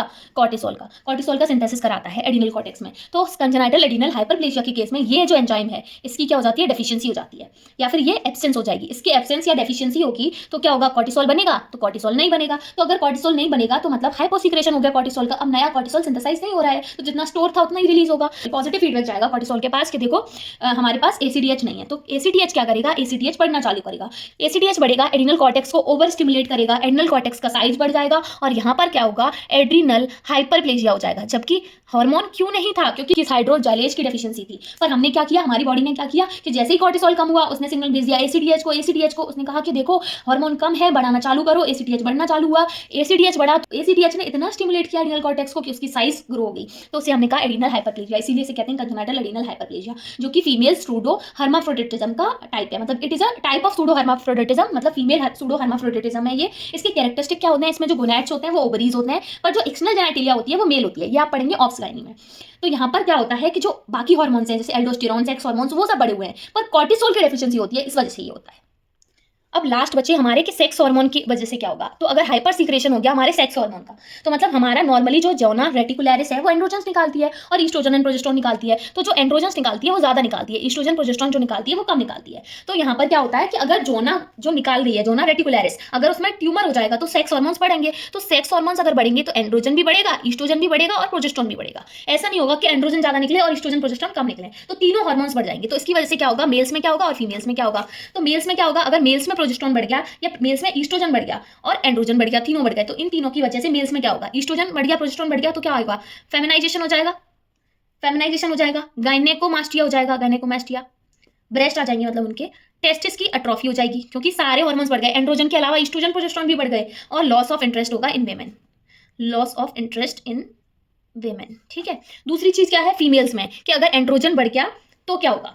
तो अब फीमेल हार्मोन से ईस्ट्रोजन प्रोजेस्टेरोन नॉर्मली बढ़े हुए थे, कोई बात नहीं। अब यहाँ मेल हार्मोन बढ़ गया, मेल हार्मोन बढ़ गया तो सेकेंडरी सेक्सुअल कैरेक्टर्स आएंगे मेल के, फीमेल की जगह मेल के कैरेक्टर्स आएंगे, जैसे बियर्ड्स आ जाती है कुछ फीमेल्स में। और क्या होगा? एमेनोरिया हो जाएगा, हेयर ग्रोथ ज्यादा होगी, एनलार्जमेंट हो जाएगा। अब यहाँ पर पीनिस तो है नहीं, तो एनलार्जमेंट किसका होगा? क्लिटोरिस का। तो क्लिटोरिस का एनलार्जमेंट हो जाता है और मेस्कुलाइजेशन हो जाता है, एनलार्जमेंट ऑफ क्लिटोरिस होगा और मेस्कुलाइजेशन हो जाएगा। तो ये था हमारे एडिनल कॉर्टेक्स के डिसऑर्डर्स। तो एडिनल कॉर्टेक्स में हमने क्या देखा? कुसिंग सिंड्रोम देखा, जो कि हमारा कॉर्टिसोल के बढ़ने की वजह से हो रहा था। एडिसन सिंड्रोम देखा, जिसमें हमारे स्टेरॉइड का प्रोडक्शन, मतलब तीनों हार्मोन्स का प्रोडक्शन कम हो गया, और जिसकी वजह से हमें एक और चीज मिलती है एडिसन सिंड्रोम में, दैट इज हाइपर पिगमेंटेशन। उसके अलावा पूरे एडिनल कॉर्टेक्स का अगर ट्यूमर हो गया एडिनल ग्लैंड का, तो हम उसे कहते हैं फियोक्रोमोसाइटोमा। फियोक्रोमोसाइटोमा में क्या होता है? हाइपरटेंशन होगा, स्वेटिंग होगी, हेडेक होगा, एंजाइटी होगी और पैनिक कर जाएगा पर्सन। उसके अलावा ट्रायड होता है फियोक्रोमोसाइटोमा का, PHE से याद रखते हैं, E for excessive sweating, H for headache basic है, और P फॉर पैल्पिटेशन, जो हम जनरली पढ़ते आते हैं, पैल्पिटेशन, हेडेक और एक्सेसिव स्वेटिंग। अब हम नेक्स्ट देख रहे हैं एडिनल मेड्यूला। तो अगर एडिनल मेडुला की बात करें तो हमने देख चुके हैं एडिनल मेडुला जो है वो कैटिकोलामाइंस निकालती है। कैटिकोलामाइंस में आते हैं हमारा एड्रिनलिन, जिसे हम एपिनेफ्रिन भी कहते हैं, दूसरा है हमारा नॉन एड्रिनलिन, जिसे नॉन एपिनेफ्रिन भी कहते हैं, और तीसरा है हमारा डोपामिन। ये हम बहुत पहले से पढ़ते आए हैं। एडिनल मेडुला में हमारे सेल्स होते हैं फियोक्रोम सेल्स, फियोक्रोम सेल्स होते हैं। फियोक्रोम सेल्स को हम क्रोमेफिन सेल्स भी कहते हैं और क्रोमेफिन सेल्स को हम क्रोमेफिल सेल्स भी कहते हैं। ये सीक्रेट करते हैं हमारा क्या? ये सीक्रेट करते हैं हमारा कैटिकोलामाइंस। रेयर कंडीशन में क्या होता है कि जो फियोक्रोम सेल्स होते हैं वो कैरोटिड आर्टरी के पास प्रेजेंट हो जाते हैं, बाइफर्केशन ऑफ अओर्टा में। मतलब यहाँ पर कैरोटिड आर्टरी के पास बाइफर्केशन ऑफ अओर्टा में हमारे प्रेजेंट हो जाते हैं क्या? फियोक्रोम सेल्स। these cells यहाँ पर प्रेजेंट हो जाते हैं, जिनको हम एक्स्ट्रा एडिनल क्रोमेफिन सेल्स कहते हैं, जिनको हम क्या कहते हैं, एक्स्ट्रा एडिनल। ये एडिनल क्रोमेफिन सेल्स है, ये हो गए एक्स्ट्रा एडिनल क्रोमेफिन सेल्स, ठीक है।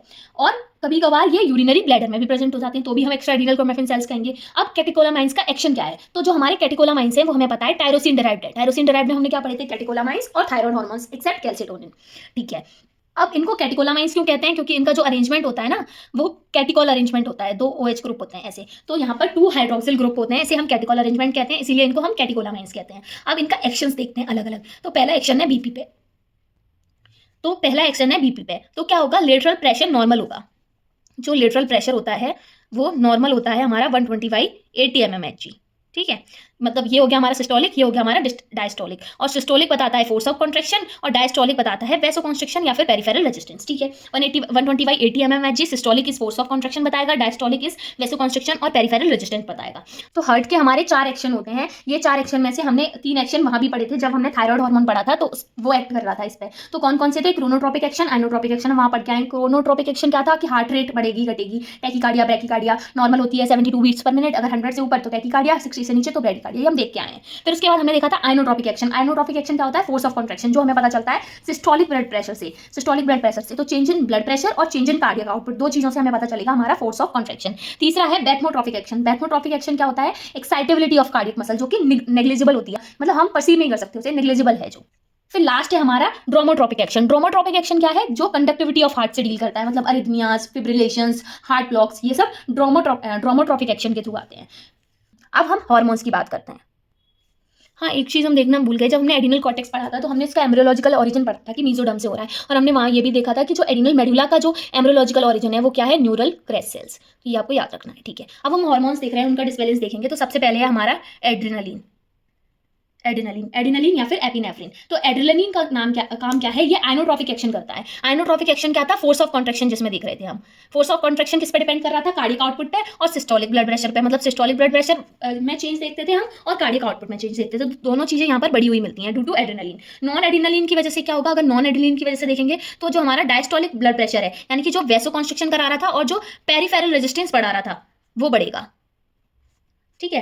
तो ब्लड वेसल्स नैरो हो जाएंगी, लेटरल प्रेशर जो वॉल पे लग रहा है वो बढ़ जाएगा, जिसकी वजह से डायस्टोलिक ब्लड प्रेशर बढ़ेगा और वैसोकॉन्स्ट्रिक्शन और पेरिफेरल रेजिस्टेंस देखने को मिलेगा। तो नॉर्मली जो कैटेकोलामीन्स होते हैं उनकी वजह से जो ब्लड प्रेशर होता है वो ब्लड प्रेशर होता है 120। नॉर्मली जो होगा ब्लड प्रेशर वो होगा 120/80 mmHg। तो अगर कैटेकोलामाइंस बढ़ जाएंगे, कैटेकोलामाइंस नॉर्मल है तो ये नॉर्मल है, अगर कैटेकोलामाइंस बढ़ जाएंगे तो बीपी क्या हो जाएगा, बीपी भी बढ़ जाएगा। तो हमने देख लिया आइनोट्रोपिक एक्शन। दूसरा था हमारा क्रोनोट्रोपिक एक्शन। तो क्रोनोट्रोपिक एक्शन में क्या हो रहा है कि जो नॉर्मल अगर कैटेकोलामीन्स हैं तो नॉर्मल हार्ट रेट होगी। क्रोनोट्रोपिक हमने थायराइड में भी पढ़ा था, अच्छे से समझ के आए थे वहाँ कि क्रोनोट्रोपिक का मतलब है हार्ट रेट देखेंगे। तो नॉर्मल हार्ट रेट हमारी होती है 72 बीट्स पर मिनट, तो नॉर्मल हार्ट रेट होगी। लेकिन अगर कैटेकोलामाइंस बढ़ जाएंगे तो हार्ट रेट बढ़ जाएगी, मतलब मोर देन 100 हो जाएगी। और अगर कैटेकोलामाइंस कम होंगे तो हार्ट रेट कम हो जाएगी। मतलब कैटेकोलामाइंस बढ़ने की वजह से क्या होगा, टैकीकार्डिया होगा। टैकीकार्डिया होगा तो क्या होगा, रश ऑफ ब्लड जो है वो बढ़ जाएगा। रश ऑफ ब्लड बढ़ेगा तो पैल्पिटेशंस कॉज होंगे, तो पैल्पिटेशंस मिलेंगे हमें यहाँ। दूसरा ग्लूकोज जो है, ग्लूकोज क्या करता है, ग्लाइकोजन बनाता है और लीवर में स्टोर होता है। एक्स्ट्रा ग्लूकोज अगर प्रेजेंट है ब्लड में तो वो लीवर में जाके स्टोर हो जाता है ग्लाइकोजन की फॉर्म में, और जब ग्लाइकोजन टूटता है तो क्या बनता है, ग्लूकोज। ये हमें पता है, स्टार्वेशन के टाइम पे टूटेगा, अदरवाइज एक्सेस है तो बनाएगा। ये नॉर्मल फंक्शन है, क्रोनोट्रोपिक आइनोट्रोपिक ये सब देख लिया हमने। अब हम देखते हैं कि अगर कैटेकोलामाइंस बढ़ गए तो कैटेकोलामाइंस बढ़ गए तो क्या होगा, तो ग्लूकोज से ग्लाइकोजन बनेगा, ये प्रोसेस बढ़ जाएगी बहुत ज्यादा, तो ग्लाइकोजन लाइसिस होगी। और ग्लाइकोजेनोलाइसिस अगर बढ़ जाएगी तो अगर कैटेकोलामाइंस बढ़ेंगे तो क्या होगा, ग्लूकोज का प्रोडक्शन ज्यादा होगा। अब ग्लूकोज का प्रोडक्शन ज्यादा कैसे होगा, मतलब जो ग्लाइकोजन बन रहा था वो टूटने लगेगा, तो मतलब ग्लाइकोजेनोलाइसिस होगी, मतलब ब्लड में ग्लूकोज बढ़ेगा, सीरम ग्लूकोज बढ़ेगा, तो उसकी वजह से क्या होगा, हाइपरग्लाइसीमिया। तो कॉर्टिसोल के बढ़ने की वजह से हमें हाइपरग्लाइसीमिया मिल रहा था, सेम हमें कैटेकोलामाइंस के बढ़ने की वजह से भी हाइपरग्लाइसीमिया मिलेगा। और हाइपरग्लाइसीमिया होगा तो हमें देखने को मिलेगा पॉलीयूरिया और पॉलीडिप्सिया, 2 चीजें मिलेंगी, ठीक है। तो अब नॉर्मल ग्लूकोज लेवल कितना होता है, तो फास्टिंग ब्लड शुगर देखते हैं, तो 60 से 120 mg/dl। ये बहुत ही बेसिक है, बहुत ही सिंपल है, याद करना भी बहुत आसान है, तो आप प्लीज याद कर लें इसे। तो 60 से 120, 70 से 140 और 80 से 160। तो फास्टिंग, पोस्ट प्रेंडियल और रैंडम ब्लड शुगर। तो 60 से 120, 70 से 140, 80 से 160 mg/dl, ठीक है। स्किन पे क्या इफेक्ट होगा इसका, तो स्किन पे हमारे होते हैं इरेक्टर पिलाई मसल्स। इरेक्टर पिलाई मसल्स क्या होते हैं, छोटे छोटे मसल्स होते हैं जो हेयर फॉलिकल से जुड़े होते हैं। तो जब कैटेकोलामाइंस बढ़ेंगे तो कॉन्ट्रैक्शन होगा इरेक्टर पिलाई मसल का, मतलब बहुत ज्यादा पर्सपिरेशन होगा और जो हमारे फॉलिकल्स हैं, हेयर फॉलिकल्स हैं, वो खड़े हो जाएंगे, जिसे हम कहते हैं कि गूज बम्स आते हैं, तो गूज बम्स मिलेंगे यहाँ पर, ठीक है। अब हम देखते हैं डिसऑर्डर्स के वजह से क्या क्या सिम्टम्स आएंगे। ये नॉर्मल फंक्शन डिस्टर्बेंस हमने देख लिया, तो अब हम देख रहे हैं डिसऑर्डर्स ऑफ एडिनल मेडुला। तो हमने देखा कि एडिनल मेडुला का अगर ओवरऑल एडिनल मेडुला का अगर ट्यूमर हो गया, तो ट्यूमर हो गया अगर पूरा एडिनल मेडुला का, तो क्या मिलता है हमें, तो उसे कहते हैं फियोक्रोमोसाइटोमा, जिसमें हमने PHE से उसका निमोनिक देखकर आए थे। हेडेक मिल रहा था, एक्सेसिव स्वेटिंग मिल रही थी। क्यों स्वेटिंग मिल रही है एक्सेसिव? क्योंकि इरेक्टर पिलाई मसल का कॉन्ट्रैक्शन होगा। और पी से क्या मिल रहा था, पैल्पिटेशंस मिल रहे थे। और पैल्पिटेशंस क्यों मिल रहे हैं? क्योंकि हार्ट रेट बढ़ गई, टैकीकार्डिया हो गया कैटेकोलामाइंस के बढ़ने की वजह से। तो ये हमें पता है कि फियोक्रोम सेल्स होते हैं तो एडिनल मेडुला में, अब वो एबनॉर्मली प्रोलिफरेट करेंगे, जिसकी वजह से बहुत ज्यादा सीक्रेशन होगा कैटेकोलामाइंस का। तो जो हमारे फियोक्रोम सेल्स हैं और जो कैटेकोलामाइंस हैं वो एक दूसरे को कॉज कर रहे हैं। मतलब अगर सेल्स ज्यादा होंगे तो हार्मोन ज्यादा होगा, हार्मोन ज्यादा होगा तो उसकी वजह से भी सेल्स ज्यादा होंगे। तो यहाँ पर एडिनल मेडुला का ट्यूमर देखने को मिलेगा। तो अगर हम क्लिनिकल फीचर्स की बात करें तो हमें पता है, एक एक करके सारे फंक्शन जो हम देख कर आए हैं वो देखते हैं। तो हमारा जो सिस्टोलिक ब्लड प्रेशर है वो बढ़ेगा, मतलब फोर्स ऑफ कॉन्ट्रैक्शन बढ़ेगा, कार्डियक आउटपुट बढ़ेगा, मतलब हाइपर टेंशन मिलेगा, पहला फीचर नॉर्मल। दूसरा डायस्टोलिक ब्लड प्रेशर है जो, वो भी बढ़ेगा, तो वैसोकॉन्स्ट्रिक्शन होगा, पेरिफेरल रेजिस्टेंस बढ़ेगा। तो डायस्टोलिक ब्लड प्रेशर भी बढ़ रहा है तो ओवरऑल ब्लड प्रेशर बढ़ेगा, मतलब हाइपर टेंशन होगा। दूसरा हार्ट रेट बढ़ेगी, क्रोनोट्रोपिक एक्शन, तो क्या मिलेगा, टैकीकार्डिया मिलेगा। टैकीकार्डिया कॉज करेगा पैल्पिटेशंस, नॉर्मल है, नथिंग न्यू। हेड पेन होगा, मोस्ट कॉमन सिम्टम है, PHE में हमने देखा था ट्रायड में, तो हेड पेन मिलेगा जो कि मोस्ट कॉमन सिम्टम है। और मोस्ट कॉमन साइन कौन सा है, हाइपरटेंशन।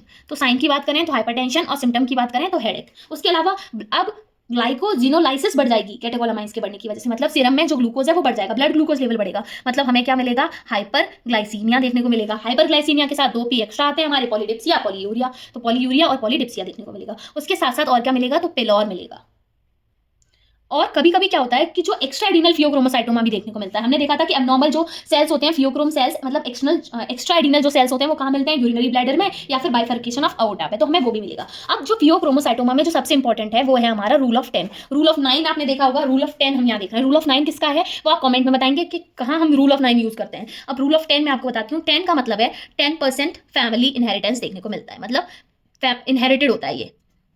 10% बच्चों में देखने को मिलता है, 10% फैमिली इनहेरिटेंस, 10% बच्चों में, 10% रीअकर करेगा, 10% एक्सीडेंटल होता है और 10% हमारा मेलिग्नेंट होता है। तो हमने 5-10 देख लिया यहाँ पर, family inheritance, in children, recur, accidental और मेलिग्नेंट। अब यहाँ पर इन्वेस्टिगेशन की बात करें तो इन्वेस्टिगेशन क्या कराते हैं हम, CT स्कैन कराते हैं, MRI स्कैन कराते हैं, यूरिन एनालिसिस कराएंगे, और उसके साथ साथ अब यूरिन एनालिसिस कराएंगे तो क्या मिलेगा हमें, तो हमें मेटाबॉलिक वेस्ट मिलेगा। मेटाबॉलिक वेस्ट में क्या मिलेगा,